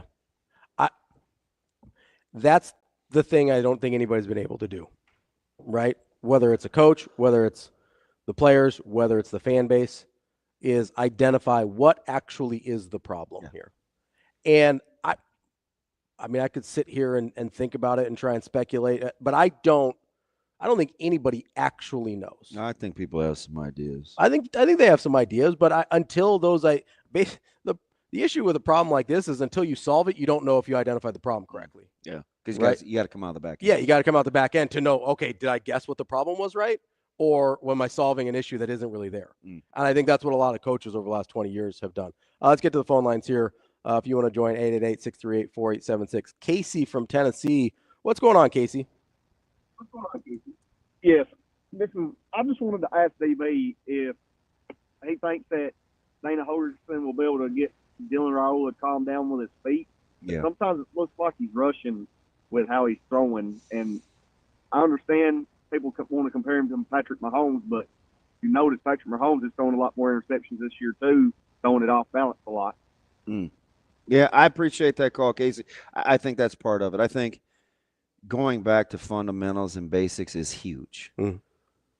Because I just think it was too much too soon, right? It's just like we gave it kind of carte blanche, and it's just not really – it just hasn't been the Nebraska way. We've got to find a way to move off of these quarterback-centric offenses that we've tried for however many years, where we just think this thing can't work unless you get the right quarterback. So I'm glad you brought that up. We got to move off of that, because I don't think it's just the quarterbacks, although I do think that's a big one. I think Nebraska football for the better part of 20 years, and I don't know if this is the problem that needs solved or if it's a symptom of it, but Nebraska for the last 20 years has been looking for a savior, right? Whether it's, I get it. Hey. Yeah, that's the thing that was my number one fear. With Dylan? No. Same thing, but with Dylan was with Frost. I said the hero Yeah. I said that. The savior thing isn't going to work. No, it's not. That's not real. And nobody's built to handle that here. They just aren't. Yes. Everybody's tried it. Yeah. And I mean, you want to go all the way back. Everybody's tried it. Everybody. Hey, get the guy. Get the right guy. Just get the right guy. Listen, and I can say this to him because it's my guy. He just texted me Saturday. For as great as T-Phrase was, for as competitive as he was, he needed help. Not a savior. He just was. For as great as LP was, he was replaceable. Not a savior. For as incredible as Dean Steinkuhler was, there was another. For as amazing as Zach Wiegert was, there was another. Listen to all the guys you just rattled off. They were all replaced, either in their careers or directly after, right? And I think that's why, that's part of it. Like, this place is not built for a singular entity to be the guy because it's too easy to fall into bad habits. And there's just too much, right? There's too much here for that to be realistic. And as long as you're looking for that, as if you're looking whether it's for, a coach, because that's why I hate the coach, whole player, whatever. That's why I hate the who are you gonna get? Yeah, like that drives me. Get somebody who's going to get it right. Do you think people look at Lance Leipold as a savior? No, that's a guy that does it right. That's a guy that knows what he's doing. You think people look at Chris Kleiman like a savior? No, it's a guy that knows what he's doing and does it right. Like, this is a dude. Like, that's what worries me about, like, a Dion, for instance. There's a lot of things that bother me about him, but wherever he was going to go, he was going to be the savior. And maybe there's certain places where he can do that, and he's built for that, and maybe that works. But guess what? Even in that micro of an example, he still has Travis and Shador who get now most. Yeah, they split. Now they get most of the attention. Let's get to Nate here on the Hurrdat Hotline. Nate, what's going on, man? What's up, Nate? Hey, how's it going, guys? What's up, buddy? Yeah, I love your show, man. Quickly, man. I was hearing y'all talk, man, and I'm just from the outside looking in, but I don't know. It just seems like it's just too much delegation in coaching now. I don't know when the evolution started from assistant coaches to coordinators, but it's like as a head coach, you take like Matt Rhule, for example. Somebody, the play calling, it seemed like he knows football. He's coached at the professional level. It seemed like he would have stepped in sometime. Like Nick Saban was notorious for that. If he didn't like the way a game was going, he would step in and take over. And I just don't see that with Matt Rhule. It's kind of like just two hands off. I may be wrong, but I just want to get you guys input. Nate, let me ask you something. Who's a program that you look at and you think, man, that team looks like their head coach? Like where there isn't so much delegation. Well, I mean, it's kind of across the landscape these days. It's kind of like all the head coaches. They hire these coordinators. They give them a couple $1 million, and it's just like I say like Alabama probably was. Yeah, and then like Tennessee too. I would say Kirby and Nick, kind of their teams look like their coach's personality, right? Yeah, man. Also too though, it's like you got linebackers now that weigh 210, man. And I'm not the smartest guy in the room, but if I was an offensive coordinator, I think I would want to line up with 2 tight ends and a fullback. Because I mean, these players now, I don't think they could handle that. Just coming downhill with a fullback and 2 tight ends. I mean, they would adapt, but I think you could, yeah. So that's just my take on it, guys. And thanks for taking my call. We'll get back to that. There's a lot in there. Appreciate it, Nate. We'll be back. More Hurrdat Sports Radio coming up next. We will be back.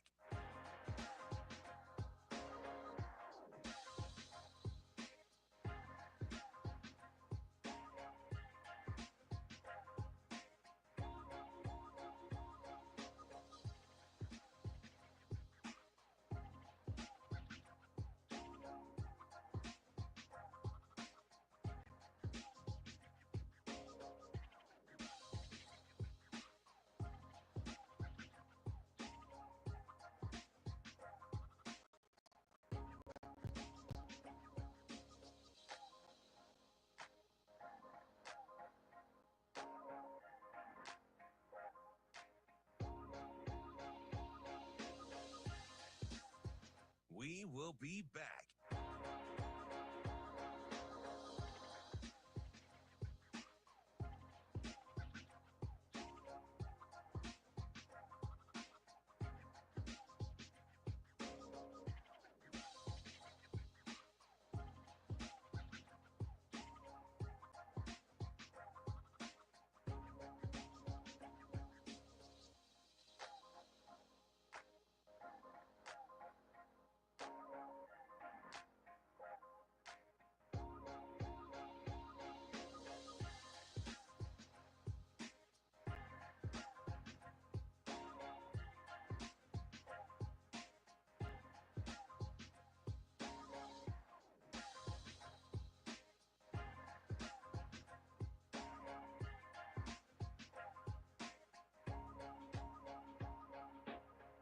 We will be back.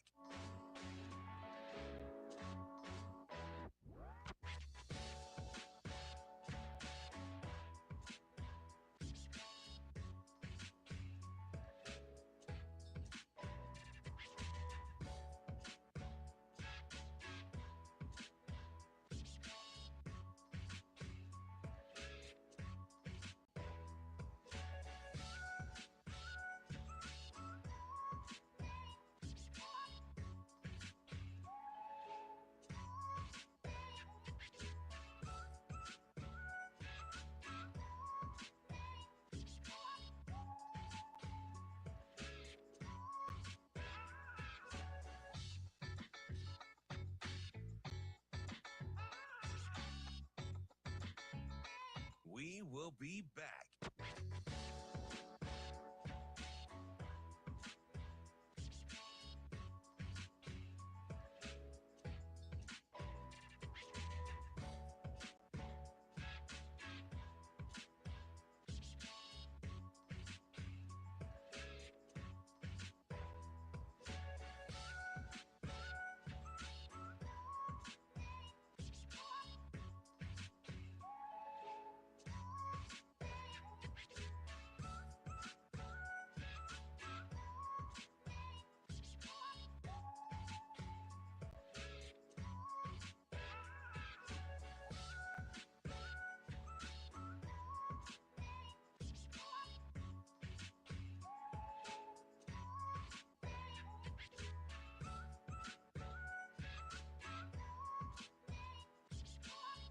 We will be back.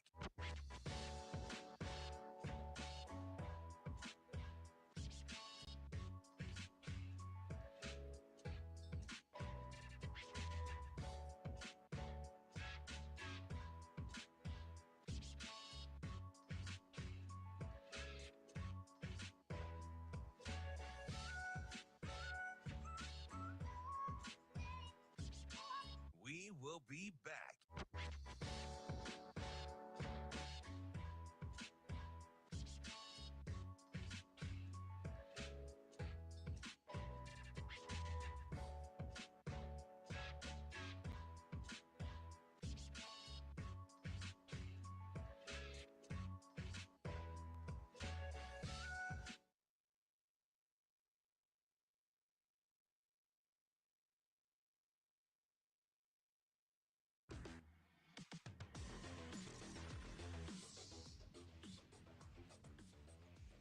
You're listening to Hurrdat Sports Radio.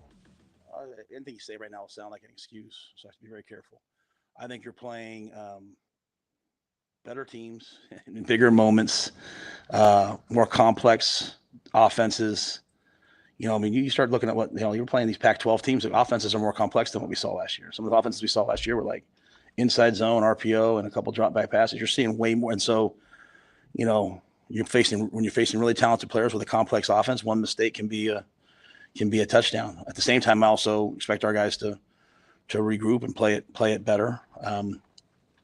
But probably that. We're halfway through the show here on Hurrdat Sports Radio, AM 590, ESPN Omaha, ESPN Tri-Cities. We're live from Hurrdat Sports Bar and Grill. And if you're on your way to work, make sure you've got your eyes focused and straight ahead. As the driver, you've got one job, that is to drive. This message from the NDOT Highway Safety Office. DB, we had a couple good calls in that last segment. Yeah. Nate brought up some interesting points. The delegation thing is tricky, right? It is. But I get what he's saying. Me too. Like, I understood clearly. Like, I mean, at the end of the day, somebody's the hammer. Yeah. Right? Cody chimed in after Nate's call. He just dropped a team that looks a lot like their coach. Mm-hmm. How much outwardly displays of delegation do we think we see from Cignetti? Not a lot. How much outward delegation did we think we saw from Harbaugh? Not a lot. Kirby Smart? Not a lot. Saban? A little more, but only on the offensive side of the ball. Is this the guy that was losing coaches every year? Yeah. Yeah, I don't know. Maybe it's my perception of it. It seemed like he delegated the offense. Like when he hired Kiffin, it seemed like he was just like, "Hey, I'm gonna get some help on offense." Let me give you a guy that wins a ton. Mm-hmm.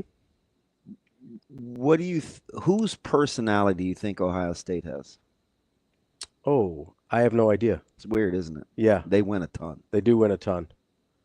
That guy's record is like I don't know if it's because I don't have a good feel on Ryan Day's personality or if it's because they don't have his personality. It's just, I mean. But I couldn't identify it for you. Yeah. That is, I will say, I understand Nate's point, and I also feel like it's sort of inevitable, especially at these big jobs. What, like Thanos? Yes. Just snap those fingers. Because these jobs have gotten so big in terms of all the responsibilities of a head coach. It was a lot easier to not have to delegate 30 years ago, 20 years ago, 10 years ago. But especially at these power conference jobs, there is so much more that you have to do to run that program than just coach football. Mm-hmm. It's really hard to not have to delegate some of the football. I mean, Coach Rhule said it before. He's like, hey, before I was a head coach, I was a pretty good football coach, right? Like, that's a direct quote.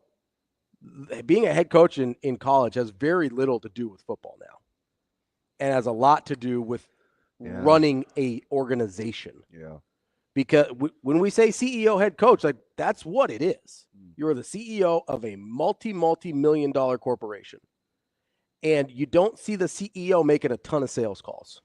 I think that's part of the reason I think why you see the assistants and the Big Ten, like the staffs are incredible. Mm-hmm. I just, when we talked, like if you have weaknesses, like they're going to find them.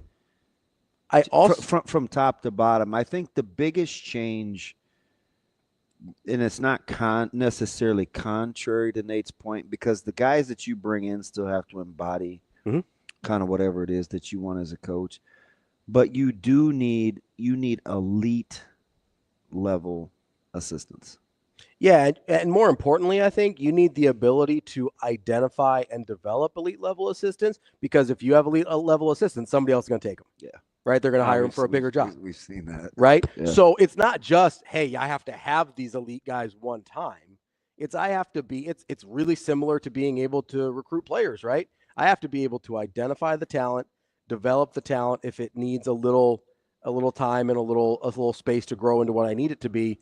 And I have to be able, that has to be repeatable. That's one of Nick Saban's greatest gifts as a coach, is he was able to over and over and over again identify and hire great assistants.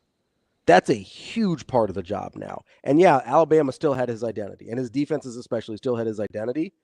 But that's a dude that has, and I know you can look at some of the more high-profile failures, but look at the guys that are succeeding right now too. Kirby Smart, Dan Lanning, or Lanning was Georgia, but kind of de facto under that Nick Saban tree. Like, you're looking at a lot of guys. Lane Kiffin, I know he was a coach before that. Even on a smaller scale, like I would look at guys like PJ Fleck. Yeah. Now that's a place where Brett Bielema. Yeah. Those are some places where you probably could afford to be a little more football minded, but there's still so much to do. Guys are successful though. There's still so much to do as a power football head coach that there's really, I mean, and I think you maybe are starting to try and see a little bit of a shift back towards the football side of things for head coaches, where they're hiring GMs and things like that for their programs to try and take some of that off of their plate. But we didn't really we talked all the time about how college football had sort of transitioned into a professional model, but the coaching staffs hadn't really, and the administrative really hadn't transitioned to a professional model. Like most NFL head coaches are not making personnel decisions, right? But that's always been the case in college until you start seeing some of that transition. The reason it hasn't been the case in the NFL, because running an NFL organization is too much for a guy to do that and be good at the football or have time to do the football. Right? So if we're serious here, and this is, hey, college football is basically just mini professional football now, you're going to have to see the front offices, quote unquote, start to look a little more professional if you want coaches to not delegate as much. Do you have a I'm trying to think of and I don't want to get too into this because there's other things that I want to talk about, but listening to kind of Nate and obviously the YouTube chat, which is out of control. I mean, this thing is just out of control. Did we leave the rails? Fudge. There's like 2 or 3 different conversations. I mean, it's incredible. It like I can feel the intensity, and of course, it started with Game Dog, who did a really, really, really poor job of. And I get it, man. He comes in here and he does his thing, but he missed the whole point with the replaceable thing. Because he skipped over for as great as T. Phrase was, as great as Zach Wiegert was. The point was, Nebraska wasn't waiting on those guys when they to save them. Yeah. That I mean, I don't even know why I had to go back and but it's whatever. But so the scrutiny and the intensity, if I was building the perfect, it has to be somebody that isn't going to give in. But how I mean, who's going to be able to withstand that over time? Well, here's the other thing, right? Is most of those guys that won't give in, that comes at a cost too, right? There's a level of like stubbornness that has to exist there that then costs you in other areas. Yeah. Right? Yeah. Oh, yeah. So you can't have it both ways. Yeah, you got to just to protect. You have to You have to have I wonder what would happen. I do, out loud, if we just went super transactional for the sake of winning because we could. Yeah. Would that be something that we would ride with? Would we say to a state? Yeah, would the state say, "Oh, at least we're winning"? Maybe at first, because it's been a long time. Yeah, just for the taste of it. Yeah, okay. I think at first you go, okay, I can deal with this, because I mean I heard before Coach Rhule got hired, right? It's like, man, I'll take 5 years of Urban. Give me Urban Meyer for 5 years. I'll deal with that, because that's what you're talking about, really, is doing whatever it takes to win for whatever period of time. But like Urban Meyer's act runs thin, no matter how much he wins, pretty much everywhere he's ever been. Yeah, right. I used to ask some of my. I just had this conversation Sunday, the whole Nebraska way thing used to really frustrate us because we didn't really know what that was. Yeah, I think that's why it's frustrating. If you don't know what it is, but it's people say it all the time, but it's still something that hangs over you, but you can't identify it. That's frustrating, no matter what it is, right? Coach Rhule said, we had an athletic director, and he went into how the programs were built, and he brought up. And I'm conflicted about this because I don't really know how I feel. I'm glad he says the word developmental, but I don't know, if I still want it to be whatever his way is, do it that way. Because it's his. I mean, you know what I mean? Yeah. So because you got to own it. Yeah, because he's the one that's gonna get. Because it's your name on it. Yeah, he's the one that's gonna get crucified. Yeah. So it's such a fine line here between listening and receiving, and then. Yeah, I don't know. I don't know. I just think after in 20 whatever many years, I find myself saying again that this is a huge game for a program that hasn't played a ton of meaningful games. Yeah. So who is it meaningful for? Fans. Really? I mean, that's the fans. I really don't that's the part that I'm wrestling with myself. How many big games has Nebraska played in without ever actually playing in a big game? Yeah, for a team that hasn't gotten to 500. Right? This feels like a big one. Seems to be a lot of big games for. I think it's me. It might be an us problem. We've got Ken Bikoff to talk Indiana coming up next. We will be back.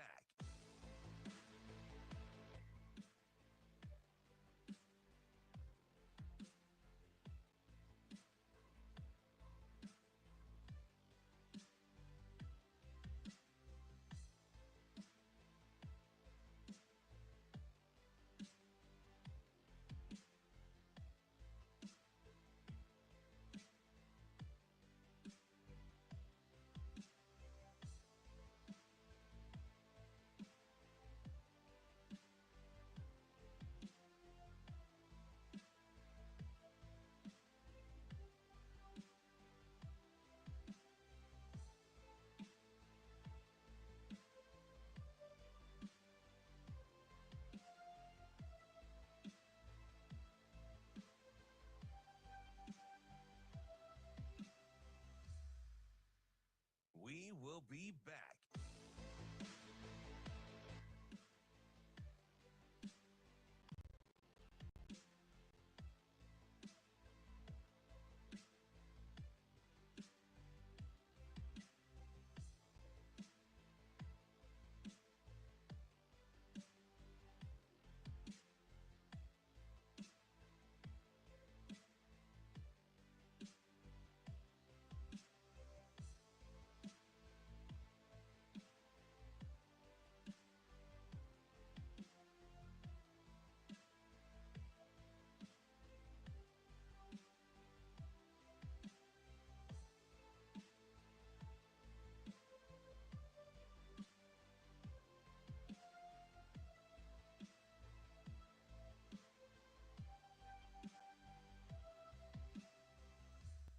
We will be back.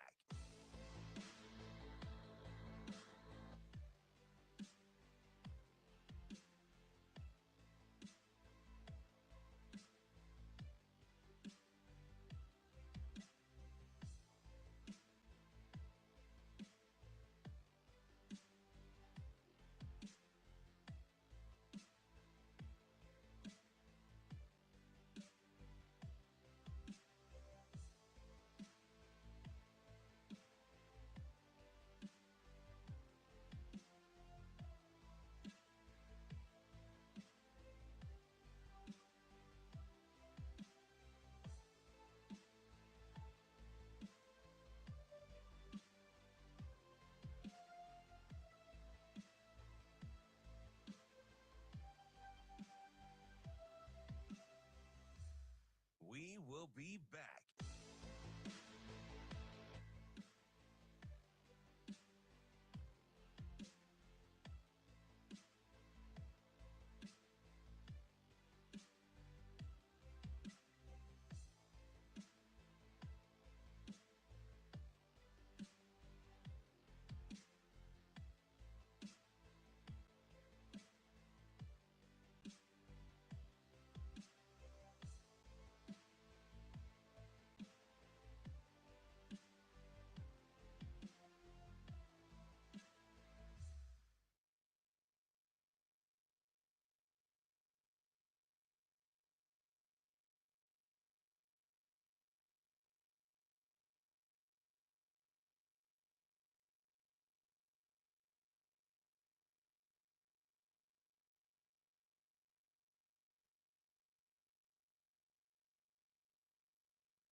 You're listening to Hurrdat Sports Radio. Wrapping up hour number 2 here on Hurrdat Sports Radio, AM 590, ESPN Omaha, ESPN Tri-Cities. That's DB. I'm Ravi, Lulla. We are efforting our friend Ken Bikoff from Peaks Podcast to talk a little Indiana. They've got that huge matchup coming up this weekend with Ohio State. And we talked to Will yesterday. I don't know that I'm buying that Indiana's out if they lose. That didn't sit well. Yeah, I'm still thinking about that. I'm like, they're 11-1. I don't know. So, like, I listened to like Heather Dinich. There are a lot more people than I thought, outside of our friend who's kind of been on the he's not anti-Indiana. It's just like, guys, chill. Doesn't totally believe in their record. And he made some valid points in terms of like the best win in the schedule, and that's what everybody's saying. But I do think that's a good football team. I think over the last 2 weeks, the narrative has changed tremendously on Indiana. It has now become a thing where, they get the buts now. It wasn't like that 2 weeks ago. I don't know if it was Michigan, but they were due to lay an egg.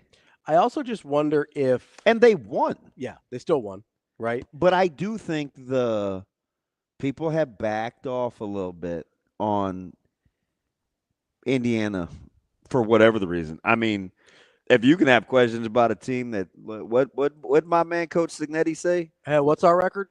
Like, as much as you can back off a team that's 10-0...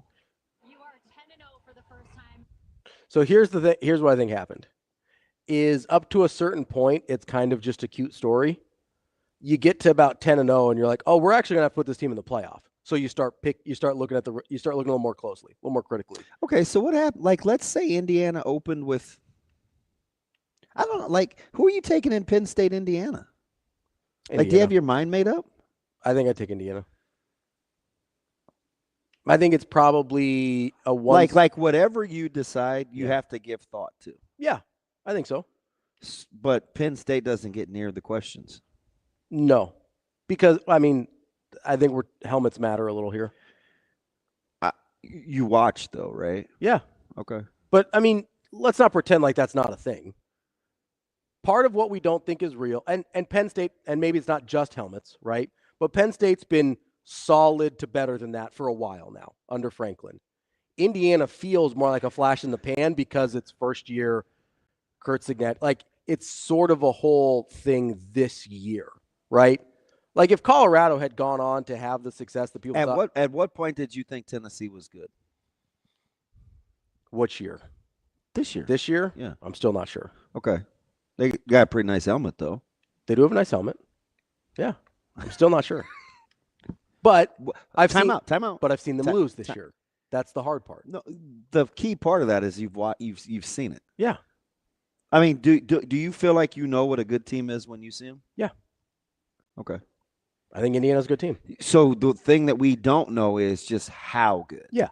And that's based on the schedule, who they've played, how they've played. So them. all things being equal, but you're boiling down the schedule. Not all things. Yeah, I guess. I mean, who they beat. Yeah. If you want, I guess that's right. Grant says that Indiana's is. Ooh, are they? What does he say? Huh. I feel like Ron Burgundy reading real time. He says Indiana is the TCU of 2022. TCU, that's the team that got hammered. I was with Cobbs. We were. They get hammered by Georgia. Georgia, yeah, got smoked because they beat Michigan. Because J.J. McCarthy threw the 2 pick sixes. They beat Michigan in the semi. And then they got just boat raced by your favorite quarterback of all time, Stetson Bennett. I don't know why you give me a hard time about liking that dude. I love Stetson Bennett. Why is that so? Because I defended him for so long. Yeah. God, your memory. Like, let it go, man. I can't. I still don't like him. Stetson Bennett was a baller. He's the best Hobbit I've ever seen play quarterback. Whatever, man. That dude was nice. Whenever you get there. Nicer than Samwise. I'm a Hobbit and I can't see. That was wild. Are they the TCU of 2022? I'll enter. Here's the problem, though. It's not outlandish. It's not outlandish, but here's the problem. Is if I'm remembering correctly, and I don't have TCU's schedule up in front of me, TCU wasn't boat racing people like this. Yeah, I know. There was a lot of dancing through the raindrops for TCU. That has not been the case for Indiana. Until Michigan, they were just beating the brains out of everyone. Yeah, TG says, this is how he talks, too. I don't care who they played. I'm giving him a voice. I don't care who they played or how it looked. There's no way a one-loss Big Ten or SEC team is being left out of the playoff. So that's why you're not vibing with Will? That's why I push back on Will, because I'm saying, okay, you're going to sit here and tell me that you're not going to put 4 Big Ten teams in when you don't have good options in the ACC or Big 12 in terms of taking that spot. You're only going to put one group of 5 in, and Notre Dame has to probably win out in order to get their spot.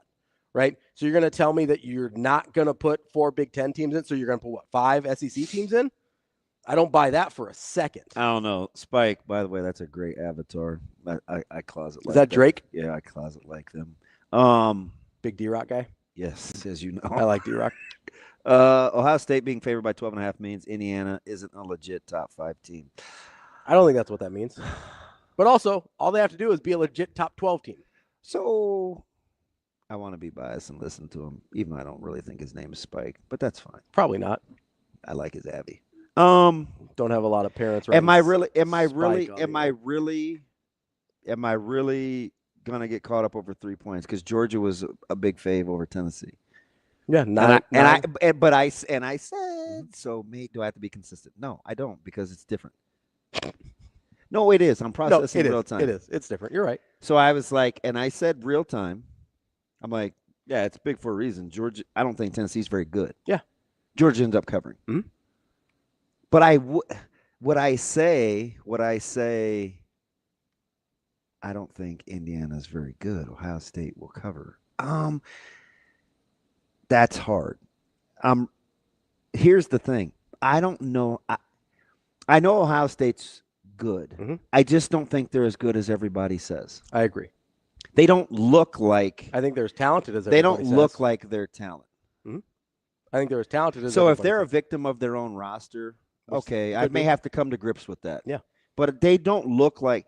But you also have to do come yourself a solid. Yeah. Tomorrow, whenever after the show, go look at the mock drafts through like the top 3 rounds. Mm-hmm. It is littered with Ohio State guys. With Buckeyes. Yeah, that's an incredible roster. So I'm like, how come they just aren't better? Like, why don't they fit my eye? So part of it is you can take those as 2 separate things too, right? So I don't know if I would say that to Spike. On one side, you can say, hey, their roster is ridiculous and they haven't lived up to their roster. And on the other side, you can say, hey, I've seen with my eyes, this is what they are, right? Are they 2 touchdowns better than Indiana? My gut tells me no. From how I've seen them play this year and how I've seen Indiana play this year, my gut tells me Ohio State is not 2 touchdowns better than Indiana. Just from watching them. If I'm ignoring the mock draft and I'm ignoring that half of their roster played at JMU last year. It all comes back to Nebraska. Watching that team in Columbus, like from 100 feet away. Mm-hmm. And maybe that's what I'm doing. So how bad is Nebraska? Maybe that's clearly not very. Yeah, maybe that's if they're that. And I get the whole 1 week, whatever. First of all, they're coming off a bye. So, and I lean more towards I'm not a big look ahead. Mm-hmm. Coming Trap off this game. guy. I'm not that guy because, I've dealt with it before. So I know what quality programs will say about that, right? Now, whether 18 to 23-year-olds believe it or not, I guess that's part of it. Yeah. But if they're so superiorly talented, that should negate quite a bit of that. Mm-hmm. It's supposed to. We fawn. That's the point. You even brought them in. I wanted to choke you yesterday, and I was like, really? You go, man, I'd put USC's talent in there. I'm like, USC has good talent, but I calmed myself. I was like, compare about it in the interior. No, you don't couch it. Just listen. So I'm thinking, okay, let's say you're right. Okay. Super talented. We just heard Lepay say the same thing. Yeah, see, man, I'm talented. Yeah. Man, Nebraska could have easily beat them. 100%. Could have easily beat Ohio State, too. So why? You know what they could not have easily done? Beat Indiana. That's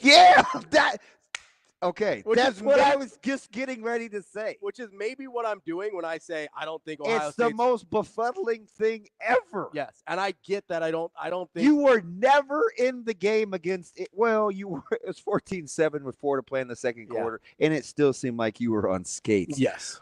Ohio State and SC could not pull away. Nebraska had a 4th quarter lead on Ohio State. 4th quarter lead on Ohio State. I'm like, and they were driving to win the game. Do I even get into the talent discussion with Nebraska? That's why it feels like I should. That's why I don't entertain it when people say, "Oh, Nebraska needs more talent." I'm like, no, but that is true though. Everybody needs more talent. But yeah, but everybody needs better players. Like that's just what it is, right? You need more players. You need better players, right? But Nebraska's current problem is not a talent problem. That's why I'm not willing to entertain. If Nebraska's winning 8, 9, 10 wins a year, 8, 9, 10 games a year, and then we're talking about, okay, how do they get over the hump? Then I'm willing to entertain a talent discussion. Like I could make the argument that Penn State doesn't have enough offensive talent to win a national championship this year. But they do. Offensive talent? Are they good enough to win on the outsides? Their quarterback's going to get drafted. They have a wide receiver that's going to get drafted. They have a tight end that's going to get drafted. Okay. They have 2 running backs that are going to get drafted. Okay. They just don't play like. Oh, Penn State is weird. I'm going to give you that. Penn State's super weird. They're a hard team for me to cap. Yeah. But to answer your question. So let's go back to the TCU one.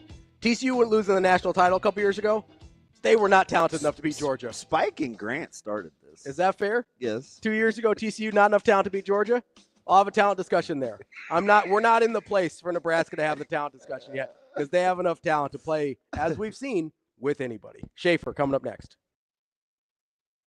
We will be back.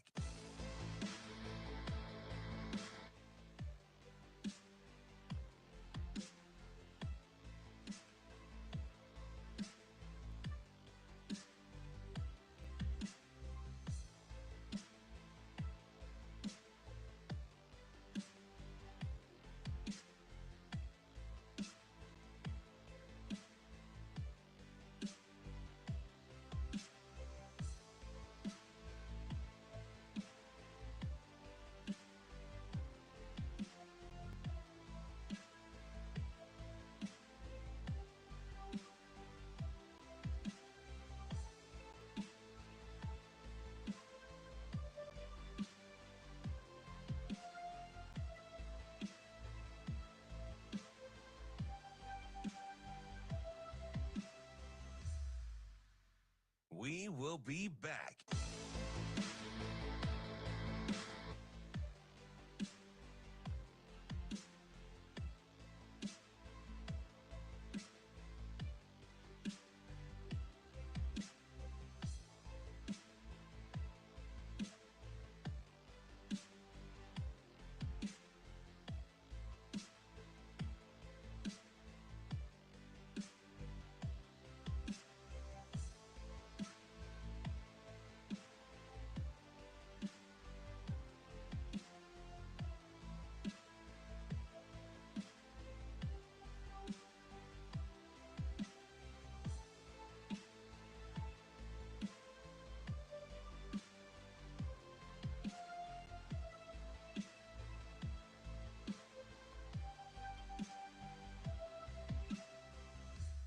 We will be back.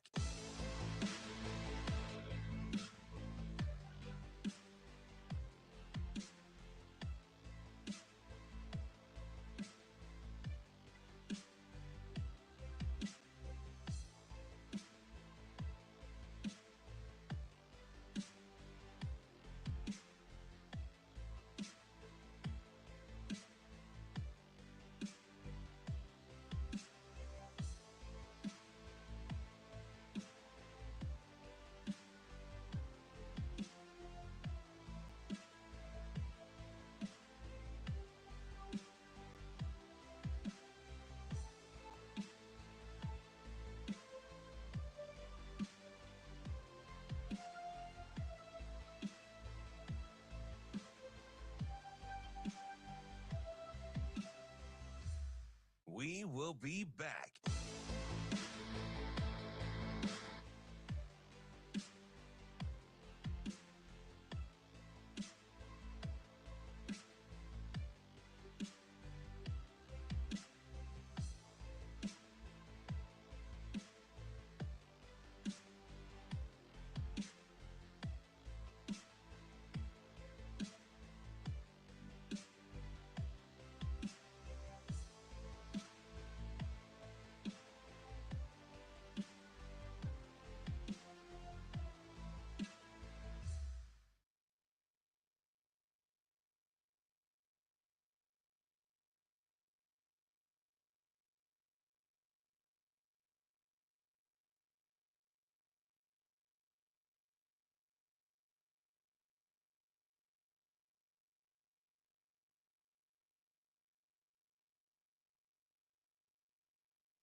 You're listening to Hurrdat Sports Radio.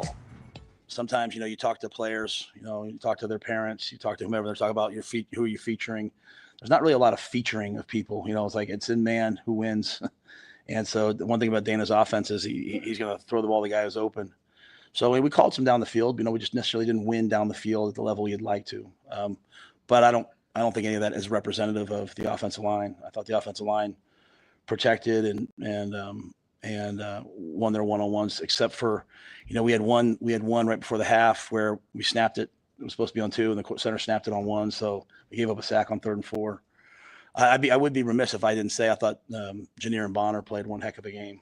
I mean, I thought he was really, really. I mean, when you have a wideout that you can throw the ball to on 3rd and 10 and go get a first down on a screen, and then come in and crack the defensive end and run the ball. He's a special player. And, when Dana comes in with a fresh set of eyes, sometimes as a player, you're like, oh, they're not giving me a chance, or they don't see what I can do.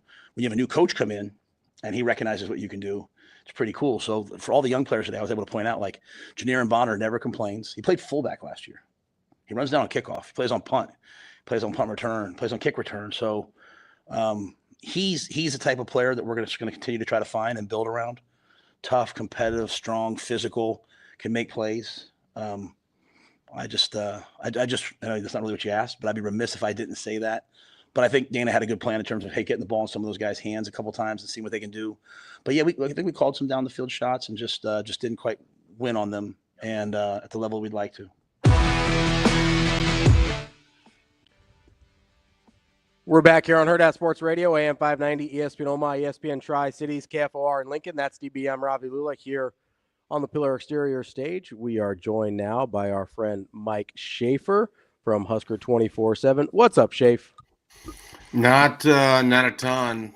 Good to see that Matt Rhule and I are in agreement that Bonner should be used more based on the results of the USC game. That was one of my takeaways of personnel use. I got to say this, though. This is just hearing him make that remark for the second time, like having heard it the first time and now thinking about it. Should you really need to bring in an offensive coordinator with 3 weeks to go that hadn't been with the team to notice Bonner when you had named him one of your starters at the beginning of the season? Like, why did that guy disappear? How did that happen? How do you make sure that doesn't keep happening? Who else has that happened to? Those are the questions I have in that order that I wish that I would have had at some other point in time that I could ask them to someone who could give me answers. So that's kind of like the other part of the takeaway from what he said there. Yeah, I think you're right. And I think because there are the kind of these times where guys are like lifelong learners and they're always learning something new and they're trying to evolve. I think one of the things that Coach Rhule is going to get back to is I have to sneeze, so excuse me. Oh, this is terrible. Right That's all right, Schaefer. Okay, so I know that was wild. I'm having fun. So I think one of the things that I think he's really going to demand of himself is to be more hands-on again, because I get the sense that there are some positions or some players, and this goes both ways, that he's either given too much to because that was how it was going to be, or hasn't given enough for because he left it up to somebody else. I get the sense that this is kind of a place where he's going to reestablish kind of his alpha role, because he went through this phase, Schaefer, I think.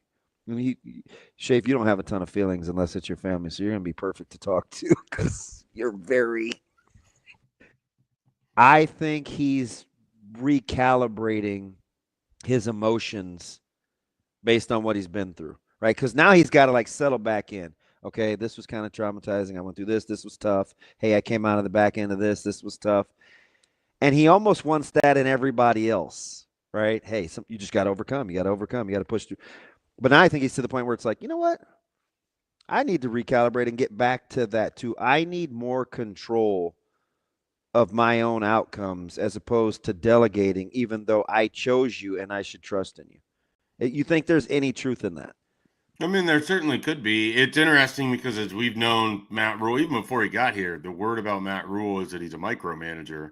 And so if what he was doing at Baylor and Temple was really being involved in those personnel decisions, and then he went to Carolina and it didn't work, and then he comes to Nebraska and says, I'm going to step back and maybe give a little more autonomy to my assistant coaches. I mean, we had this last year where he talked about Anthony Grant having fumble issues, and then why was Anthony Grant in against Minnesota? Well, It was EJ Barthel's decision because that's who he felt like was the right guy for that point in time.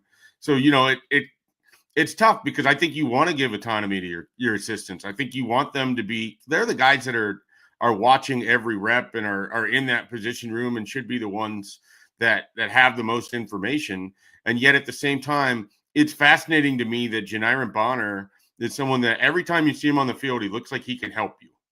But we don't see him on the field that often, and we haven't seen him on the field that often. And it was also noticeable he gets upfield immediately. It is north-south going forward.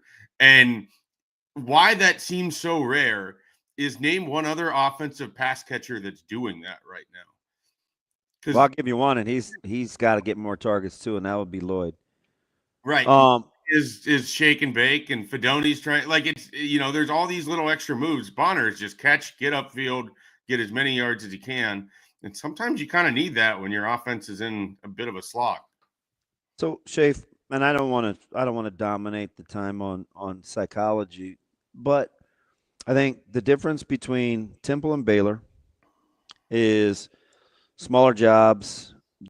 They were so at the bottom, anything better than what they had was going to be good enough. So that automatically made it different because that's certainly not like that here.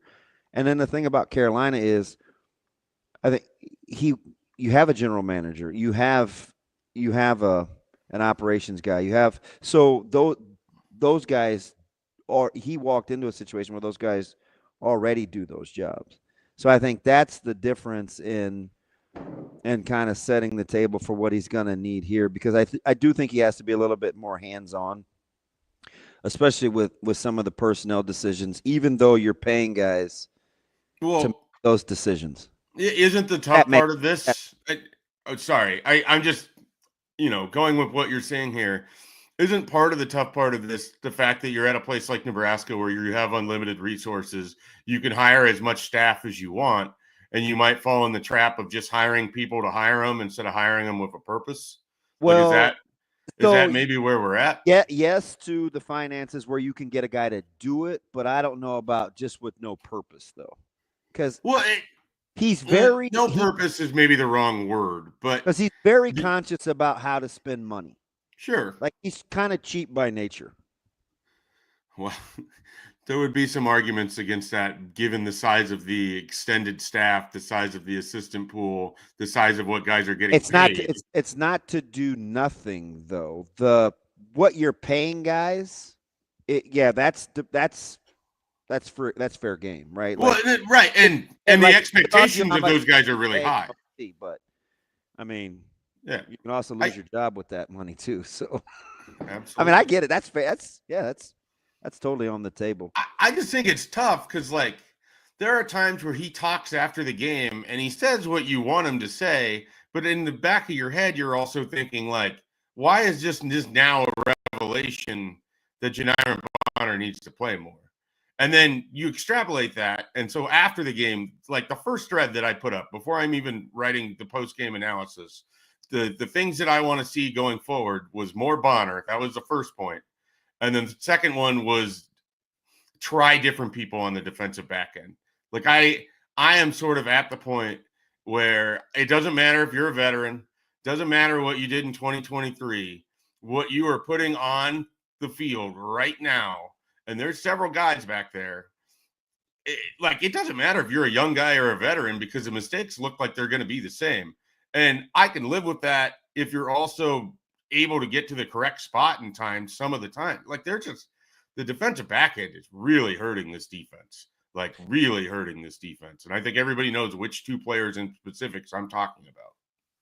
Schaefer, can I make the argument that there might be some hesitation on the and I'm just speculating here, that there might be some hesitation on the coaching staff's part to sort of plug and play young guys with older guys in that defensive secondary when they may know that some of the older guys back there don't have the best habits and they're not ready to make a full sale 4-for-4 or 6-for-6 change on the back end. Are you willing to hear that at all? I am, but then I would also ask, is it not capable or possible to try guys over time to get their feet wet, get them ready so that if you do need to pass the playoff, it's not just this wholesale change, that you have someone that's been getting more reps at safety, for instance.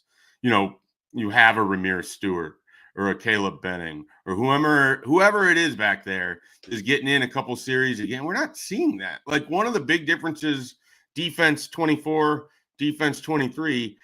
You remember when they would like routinely play 22 guys on defense? And maybe they don't, and the familiarity level or the comfort level with it. My theory, I think everybody over there is pressing. I think everyone is trying to be too perfect. Everyone is trying to get the exact right combination to unlock the exact right thing that'll let you leave with the 6 win on Saturday. And then you can all exhale and we can all march forward singing Kumbaya, whatever it is. It just feels like everything is tight. Everything Nebraska does is too hard. Even when you start a game off with a pick 6, immediately the next drive, USC is right down the field, scores because someone doesn't make a simple play. It just feels like everything is so hard for this team. And now the weight of the world is on their shoulder. Every decision, every throw, everything gets analyzed. And they're in it. They're just in this quagmire. And I don't know when they're going to get out of it. And I don't know what's going to pull them out of it. Like an act from the football gods at some point has to pull them out of it, because the entire program feels mired in this right now. It's Dylan Rhule trying to make the perfect pass instead of just letting the ball rip. It's guys trying to make the perfect tackle instead of just making sure they get the guy to the ground. Guys trying to do a little bit too much, or maybe even waiting for someone else to come through because they have more trust in their abilities than their own. It just feels so evident every time you watch them now on Saturday. They're tight. There is no loose effort to this team at all. They are very, very tight right now. Dave, Rhule said something yesterday about, hey, I want this group to break through so that we're not in the same place again next year and we can take something else on, right? Then there's a next challenge there, right? Yeah. I sit here and I'm hearing you talk about how tight they've played, and I agree. I'm vibing with him. I agree that they've played super tight, and you've got a bunch of guys that are out there not playing loose, and they're trying to be perfect in order to break through here. And then I'm thinking about, okay, if a 5th and 6th year guy is dealing with that, I'm trying to balance, does a young guy just come in and give you freedom and lack of baggage and lack of burden? Because that's kind of where I've been. That's sort of the side that I've been landing on, to be honest. Or does the burden cross contamination? Yeah, is there cross contamination and that burden of this thing that's been so big over this program for the last 8 years come in and infect the young guys with the same type of tightness that it has the old guys? Like, how do you balance those two ideas? Are you just basically saying that's not their burden to bear? Yeah, or that Coach Rhule wants them to bear a different burden after this group breaks through on the initial one. Like, how do you balance those two things? Because I'll be honest, like I said before, I was like, hey, go let the young guys play free and see what happens. Yeah, I definitely see what you're saying, and I think we have a manifestation of that in Dylan Rhule right now, who looks nothing like the version of him in September, and there's a lot of different reasons for it. But even just watching him throw a football right now, like he's not just letting the ball rip. He's like trying to place everything. And that's a dangerous spot for a quarterback to be. So I think there's definitely some truth to what you're talking about. Now, the pushback there would be, if you're putting in some guys that haven't played and they're young and they don't quite know that pressure, that tightness, because they've spent all season just waiting for this opportunity, you might catch lightning in a bottle. Now, is that going to sustain over an entire season? No idea. You don't have an entire season. You got 2 games left. And if we're not in kitchen sink, throw everything that you got at it mode, I don't know when you're ever going to be, because you simply cannot afford 2 more losses. You really can't. You guys do it every day. You have conversations every day. Can you imagine what December 8th the 8th is Saturday, Sunday, bad day, December 9th, you imagine what that conversation is going to be if Nebraska's not playing in a bowl game in December and you're doing daily radio and I'm running a daily message board?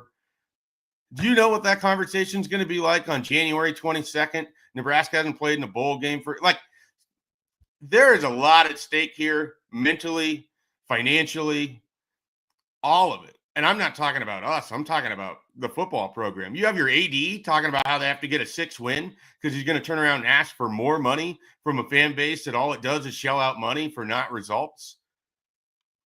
Man, it is going to get ugly if you can't find a 6 win. And if you can't find a 6 win with this roster, no one's going to feel bad for you next year when it looks a lot more challenging with the players that you have, even with a couple guys coming back, because there's some holes and we all see them. And the portal can't fix everything. We can pretend like it does, but at some point, the coaching, the players, they have to step up too.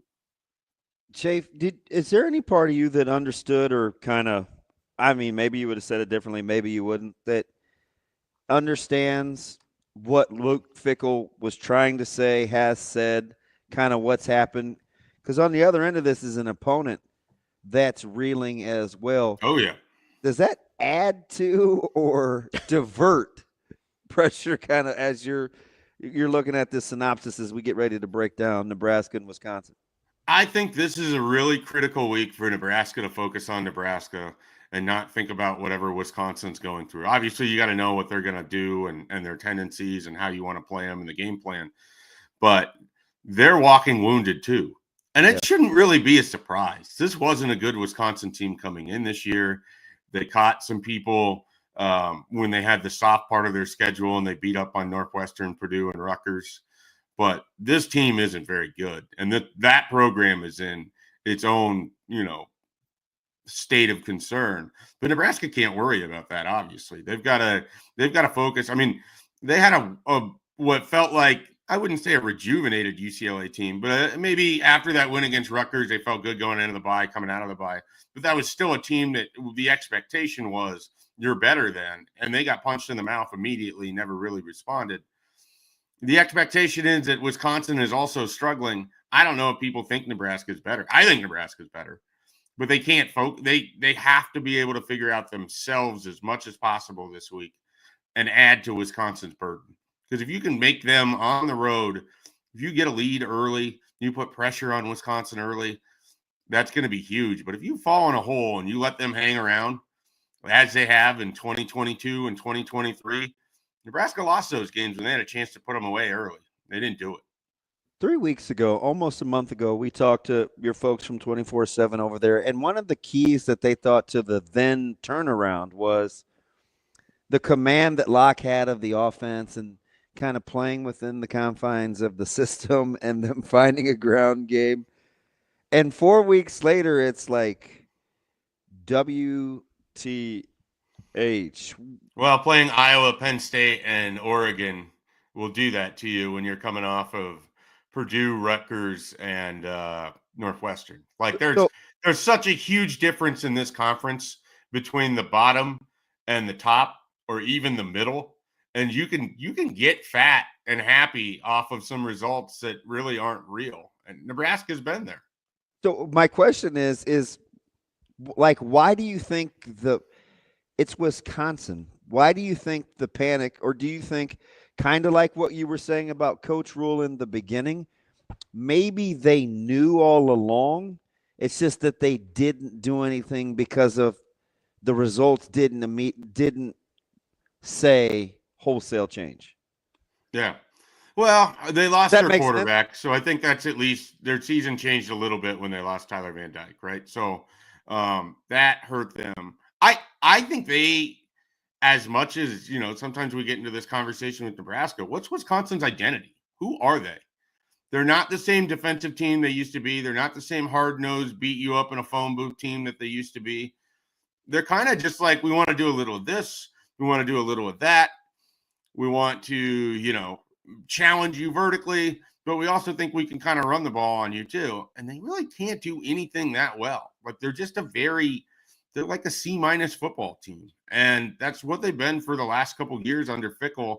I think in part because they can't recruit to the identity that they wanted, which was more of a spread-based offense. And the the proximity of players that they have are wired more towards the old Wisconsin team. So it just feels like they're caught in this no man's land. Like the Fickle hire made a lot of sense until he starts putting his staff together. And it's like, okay, so you're just going to reinvent the wheel at a place where the formula was set for you, where you could have just come in, run a defensive-oriented team with a complementary offense like they've been doing for years. And I think they got away from that formula, and I think it's hurting them. I really do. I don't think they have bread and butter to rely on. And if that sounds familiar, these two teams are looking at each other in the mirror. Schaefer, a couple minutes left here. If I had DB asked me this question and we never got to it, so I'm going to make you answer it instead. If you had to be Nebraska or Wisconsin starting today, moving forward, where do you think you have a better opportunity to win over the next 3 to 5 years? Nebraska. Better resources. I think they have better roster right now. I think they have the better head coach. If I had to, you're like, all right, Mike, you have to put money on one of these two teams to be, win X amount of games over the next 3. It's Nebraska. I think there are some parallels to Paul Christ and Frank Solich or something along those lines where he's winning. It doesn't feel like it's going to last. And they got rid of him before the bottom falls out. And here you are as a program. They're so far removed from what they were 5-6 years ago. They are not that version of Wisconsin football anymore. And I don't think that's coming back anytime soon. I don't think it's going to work for Fickle. I really don't. That's Mike J. Schaefer, Husker 24/7. Schaefer, we appreciate it as always. All right, guys. Have a good one. Thanks, Mike J. Yeah, I think there's a thing there with the offensive line play that has deteriorated to a point that I'm not sure if you're not paying super close attention, you realize how bad it's gotten in Wisconsin. Because it's not even remotely what we're used to. Corey makes a good point. I only know what he said because he's one of those guys that I didn't think I would gravitate towards. But I know what you're going to say. He's like the good piece of cheese on the sandwich I don't like. I haven't seen him be a turd sandwich yet, so I do agree, man. Go with it and just cut it loose. Just ride with it. That's why I said play the young guys. But I do get some of the other points. We'll be back with more Hurrdat Sports Radio coming up next. We will be back.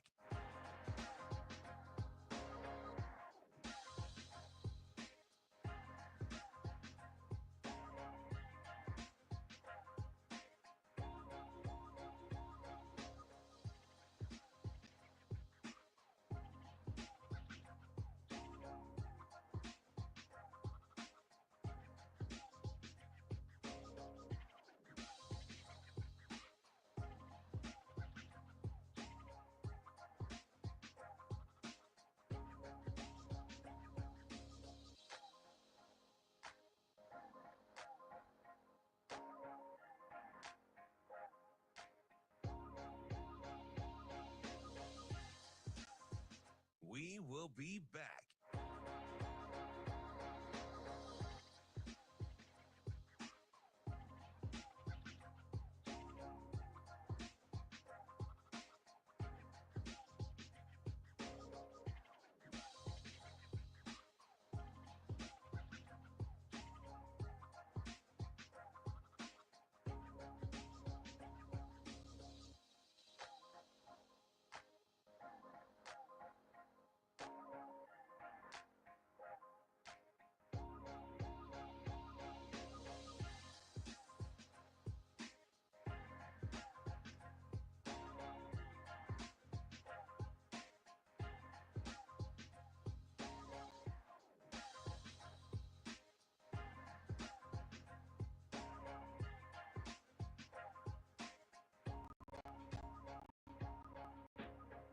We will be back.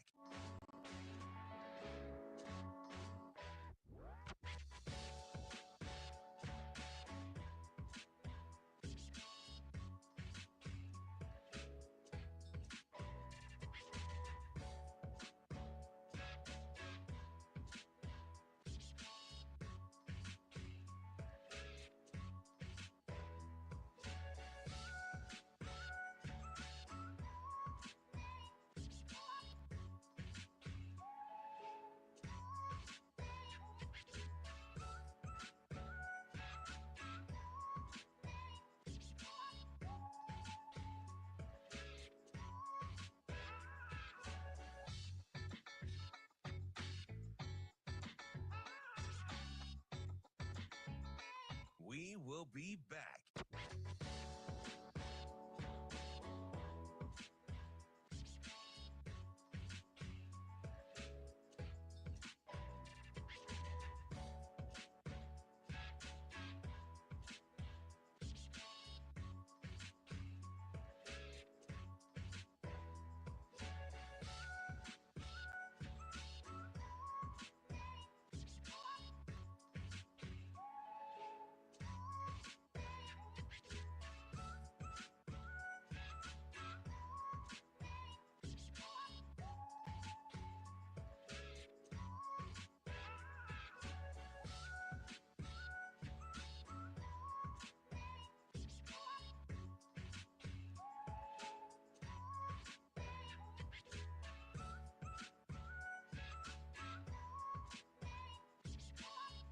We will be back.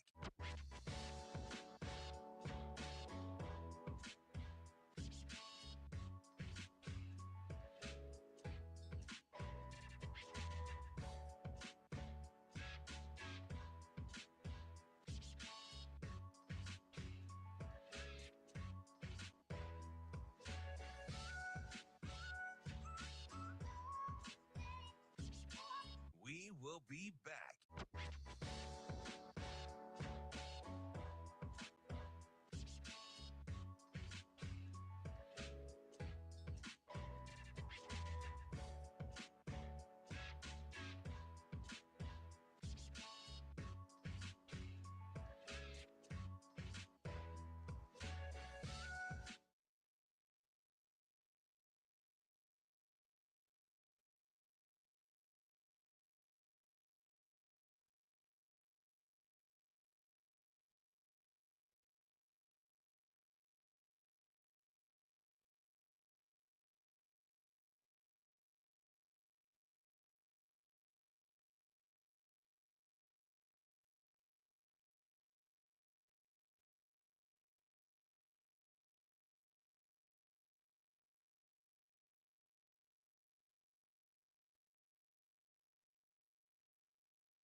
You're like, that They number's- looked at now. They looked.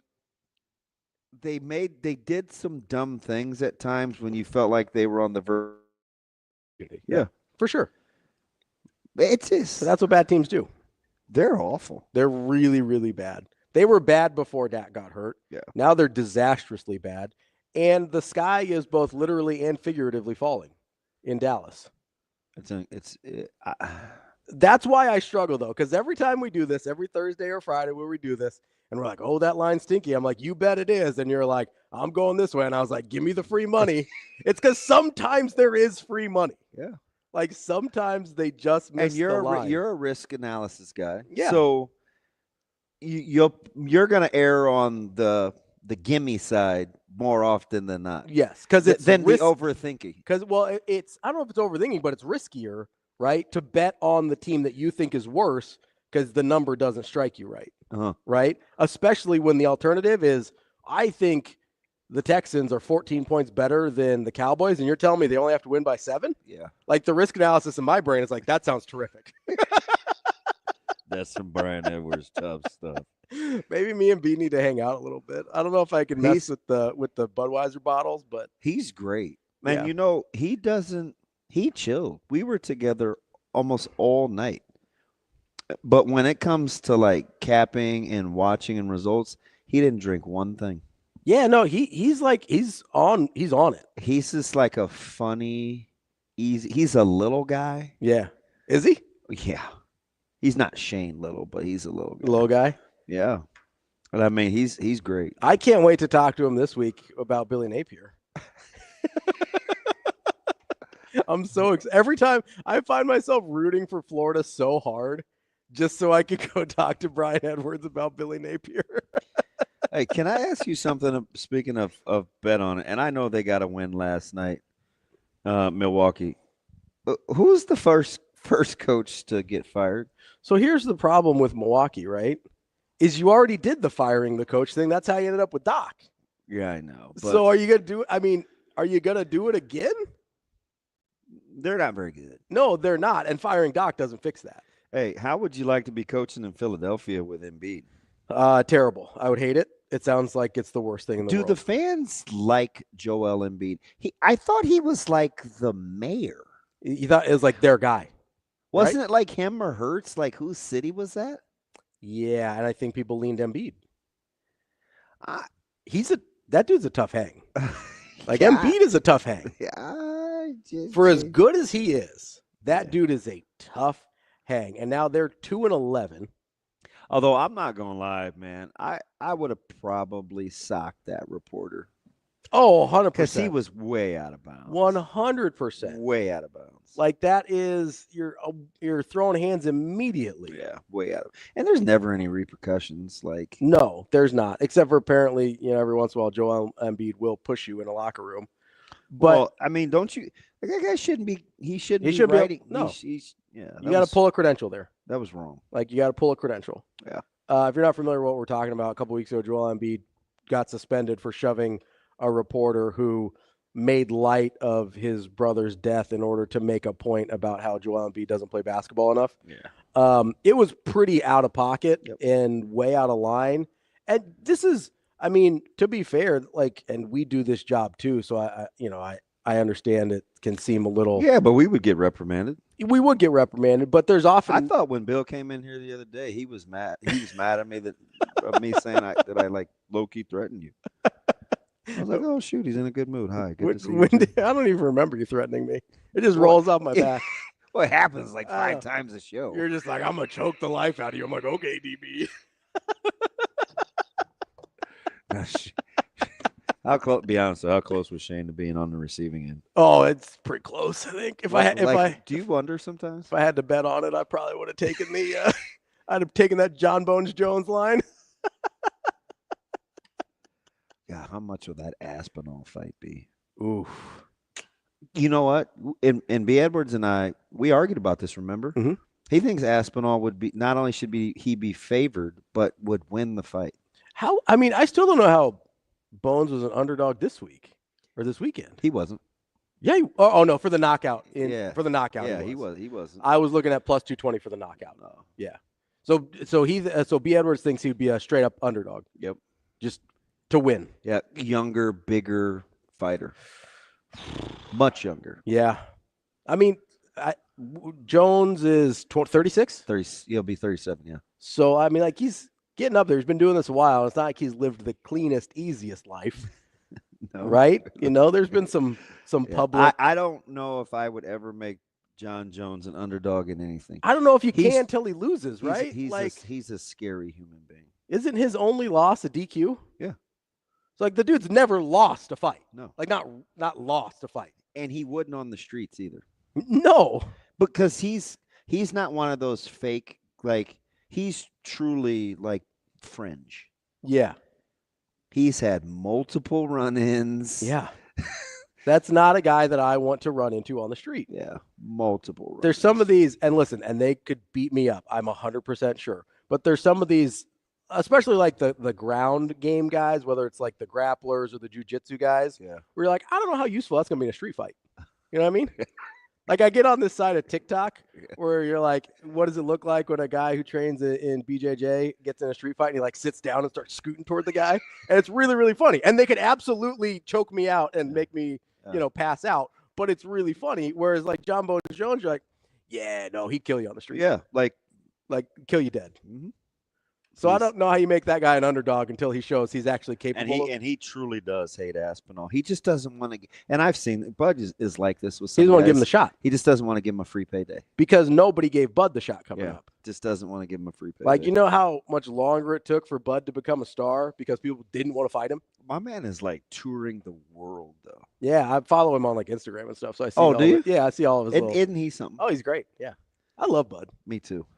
I met him a couple times, mostly at Summer League when he used to play pickup all the time. Yeah. But so I don't know him like you do, but I love that dude. I'll give you a couple freebies tonight. You want one? I like freebies. I like free money. You'll know, and you know this matchup very, very well. Okay. It's not going to happen until 8, which is weird because I can't remember. Is Milwaukee on Are they EST? No, they're Central. Milwaukee Central. So this one doesn't tip until 8. Ooh, Marquette. Lay the 4.5. Marquette, Purdue. Lay the 4.5. Mm. What, you want Boiler up? Who was my favorite Purdue fan in Lincoln? Is it Greg? Yeah. Greg's a pretty guy in Lincoln. Yeah. Are you team Greg in Lincoln? I'm team I really hate Marquette.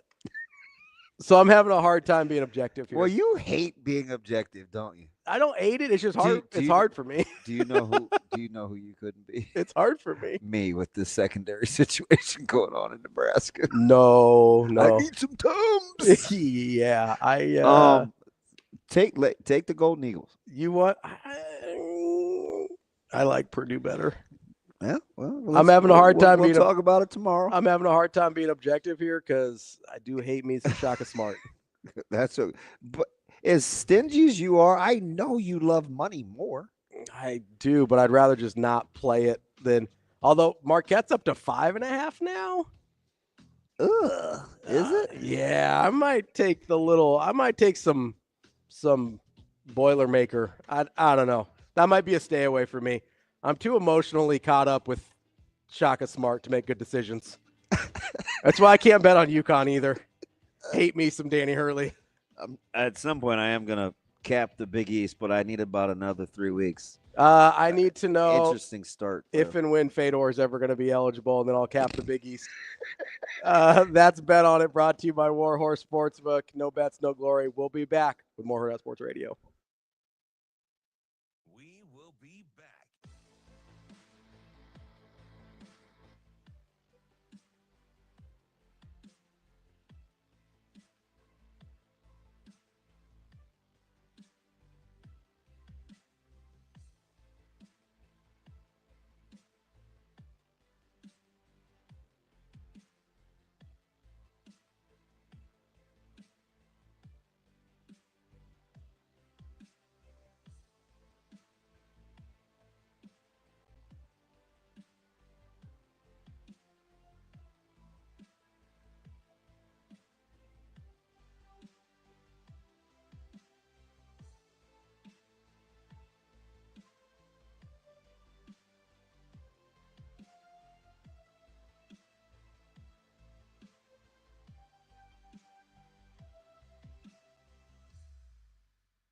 We will be back.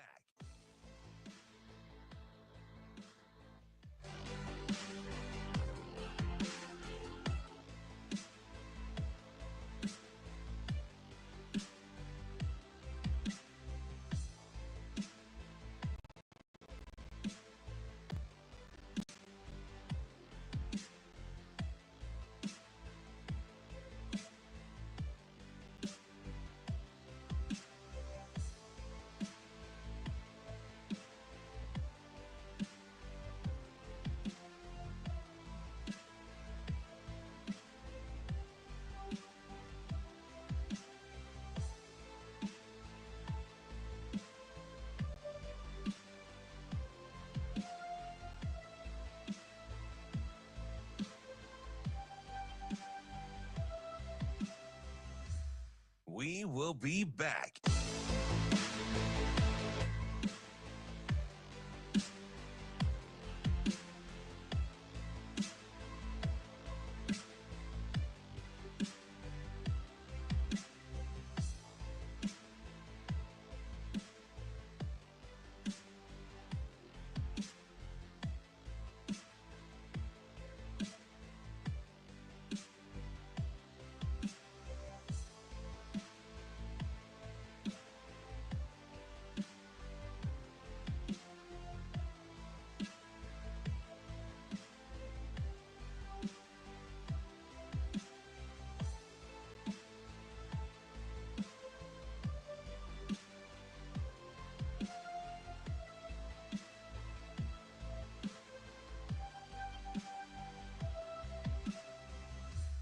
We will be back.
You're listening to Hurrdat Sports Radio.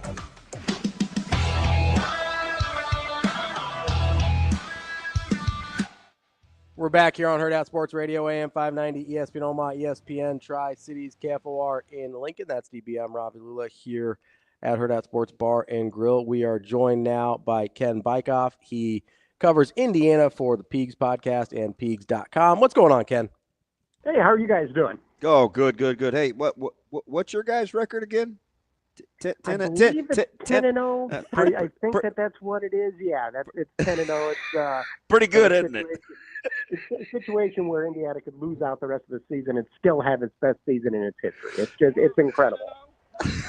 So it's in this bizarro world of the Big Ten and press conferences, and believe me, we're in Nebraska, so we know. I watched a press conference yesterday with Luke Fickell in which he didn't get one Nebraska question. It was incredible. What's the vibe like heading into this one? Is it OSU centric, or do you feel like you're getting your just desserts at least leading into this one? Well, I think that it is kind of big picture right now, and there were plenty of questions this week about Ohio State and just the idea of what do you have to do to beat the Buckeyes? Can the Buckeyes be beat? What would it mean to win for Indiana? But, to me, the bigger thing is just the way Curt Cignetti goes about everything. It's all really very, very process-driven. So his attitude is, yeah, it's a big game, but all of them are big games. And, there are different why would we prepare any differently for this one than we do in any others? And it's certainly a ton of coach speak. The difference is I really think Curt Cignetti thinks that way. Me too. That is actually how he's approaching things. And, they've been successful. Belief has been everything because everything Curt Cignetti's told his players has come true since day one. So if Cignetti says it's not a big game, I feel like the players and the coaches are going about it as business as usual, even though all of us know it isn't business as usual. It's a big game, but then again, Indiana has already overcome a lot of different things this year, and just in terms of perception, in whether it was beating every team Indiana has played, whether it was at UCLA or playing Washington or Nebraska or Michigan State, everything has been Like, you know what? This is the week that Indiana faces a real test. And then this is what's going to happen. And then Indiana passes the test with flying colors.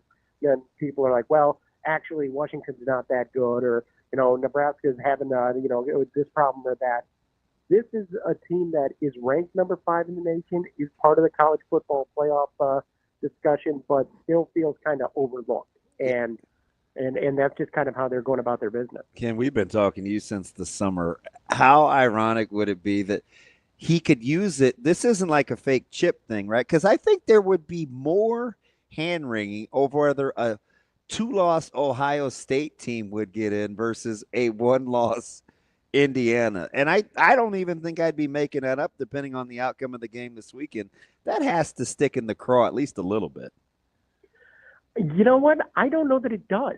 And the reason being is I've told people Indiana football, and especially Indiana fans and Indiana media, are so mentally unprepared to deal with this kind of stuff. After Indiana beat Nebraska or Washington, one of those two, I was doing my post-game show. It's on the air for an hour. At no point did I ever talk about them being at first place in the Big Ten, how it would impact their rankings or their college football playoff. It was just about the next game, because we've never had to deal with this kind of thing before. And so it really is, everything is focused on the next game and what the Hoosiers have to do to be successful in the next game, because everything else that goes on around it, it's just something that Indiana football really hasn't had to deal with before. And so it really is next. They beat Michigan 2 weeks ago. Now it's, can you beat Ohio State? You've lost 28 straight games against them. Everybody knows that history, but Cignetti is very much about, this is that is not the focus. Everything is just about that, and all the other stuff, it doesn't get a ton of attention. It will, regardless of the outcome of this game, people will then turn their attention to that. But right now, it is overcoming that barrier of not beating Ohio State for 3 decades.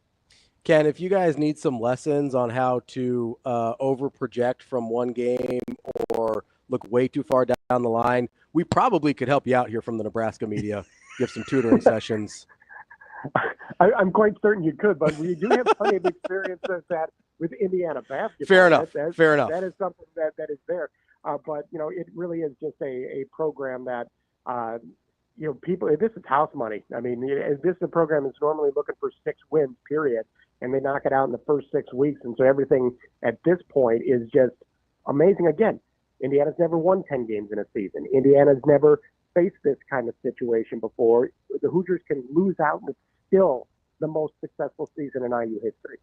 Ken, so I wanted to kind of return to that coach speak thing you were talking about with Coach Cignetti a little bit, because a lot of times it's easy to sort of dismiss what he's saying, or what a lot of coaches say is sort of just either bravado or they don't want to tell you anything. But when you say things like, why would we prepare any differently? It does kind of make me want to okay, so what's the alternative there? Is he goes, oh yeah, we were only preparing enough to just barely beat Michigan. We're going to try way harder this week, right? Like the alternative doesn't make a lot of sense either. Oh, sure. No, absolutely. I mean, absolutely. That's the case. What are you supposed to say?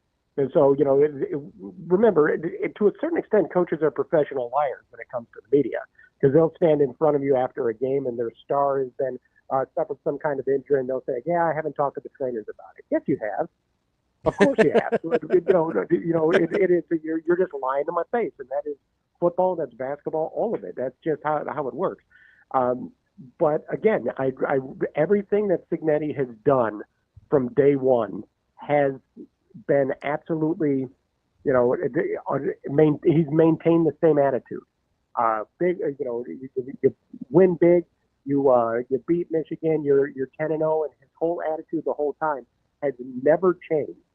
And I think that is why I say, when it's the next game, here's a guy who coached with Nick Saban, who knows about how to prepare. He's supremely confident in his process of preparing. I really do think that he believes every game is the same. You just, are trying to go after. He doesn't seem like somebody who worries about the outcome until after it's over. Fairly big number going into this one. Ken, is there a way or a key that you think gives Indiana more than just the 12.5 against the spread chance? I just think it comes down to controlling the lines. The Indiana all season has controlled the line of scrimmage on both sides of the ball, and that's going to be a real challenge against Ohio State. There's no question, especially on the road. But being able to do that and get off to a good start, the way Indiana has for most of the season, Michigan State notwithstanding, they fall behind 10-0, and then they run off 47 straight. So to me, it really is going to be a matter of just not being rattled by the horseshoe or the Ohio State uniforms on the other side of the line. It is going to be make sure that you're out there and you're competitive and ready to go from the opening kick, and then just draw on everything that's happened this season to this point. And that to me is going to be the interesting part of it. That's Ken Bikoff covering Indiana for Peegs.com and the Peegs podcast. Ken, we appreciate your time and enjoy the game this weekend. KB, thanks, buddy. I appreciate it. Ken Bikoff from Peegs.com. He kind of answered it there for me. I do think it's really interesting in this matchup with Indiana and Ohio State of which is going to matter more for Indiana, the physical differences between those two teams or overcoming that mental of, 28 straight. I know this, most of these guys weren't at Indiana before this year, but the 28 straight losses against Ohio State and then never having won 10 games as a program before. Like maybe the new blood in that sense is, we haven't been here. What do we care? You know what's interesting is Ohio State's going to get no credit for beating Indiana. 100% because it's Indiana. But they should, because that's a team that has beaten the brains out of just about everybody they played. Yeah. So and very easily could be Ohio State's best win of the year. So if they win that game. I always talk about, the emotional advantages. Mm-hmm. And with this one, you want to be the team that has everything to gain by the win, or the team that has nothing to gain by the win but has the expectations of just winning. Yeah. I would rather be the team with everything to gain. Yeah. I don't know if that it doesn't feel like it's going to be enough. Even though I don't love the way Ohio State plays. Yeah. They do need a resounding beatdown, though. They do. At least I think for their own sake. For Ohio State? Yeah. I do wonder if there's a little bit. I mean, you talked about Millard South. Somebody brought in some cigarette smoke, didn't they? Very strong sniffer. You've talked about Millard South this way a couple times, whereas they have so much talent. Sometimes you wonder, like, is it even going to matter that maybe you play the game exactly how you want to play? Like the things can go your way and it still might not matter. Yeah. And I wonder if that's what the gap is between an Indiana and Ohio State talent-wise yet, or if Indiana has, like, maybe Indiana is just more talented we give them credit for because they don't have the stars by their names. Yeah. Right? It's kind of like I asked the question, would you rather be the team that has let 3 teams that were on losing streaks off the hook, like Nebraska? Because Wisconsin is reeling, or would you rather be Wisconsin with a chance to get out of there, man? I don't know. I tell you what I would prefer. What? To not have play call by collaboration without a bye week, firing your offensive coordinator. Yeah. And listen, I know it's going to be something that we point to if Nebraska loses this game and be like, oh, we couldn't. But that's a disaster. But here's the beauty of it. Nebraska's not losing. That's a disaster. Like, the offensive situation for them right now is disastrous. Yeah, you're on a backup quarterback. You have no one guy calling the plays. Like, that is a recipe for disaster. Mm-hmm. That's DB. I'm Ravi Lulla. We will be back tomorrow with more Hurrdat Sports Radio.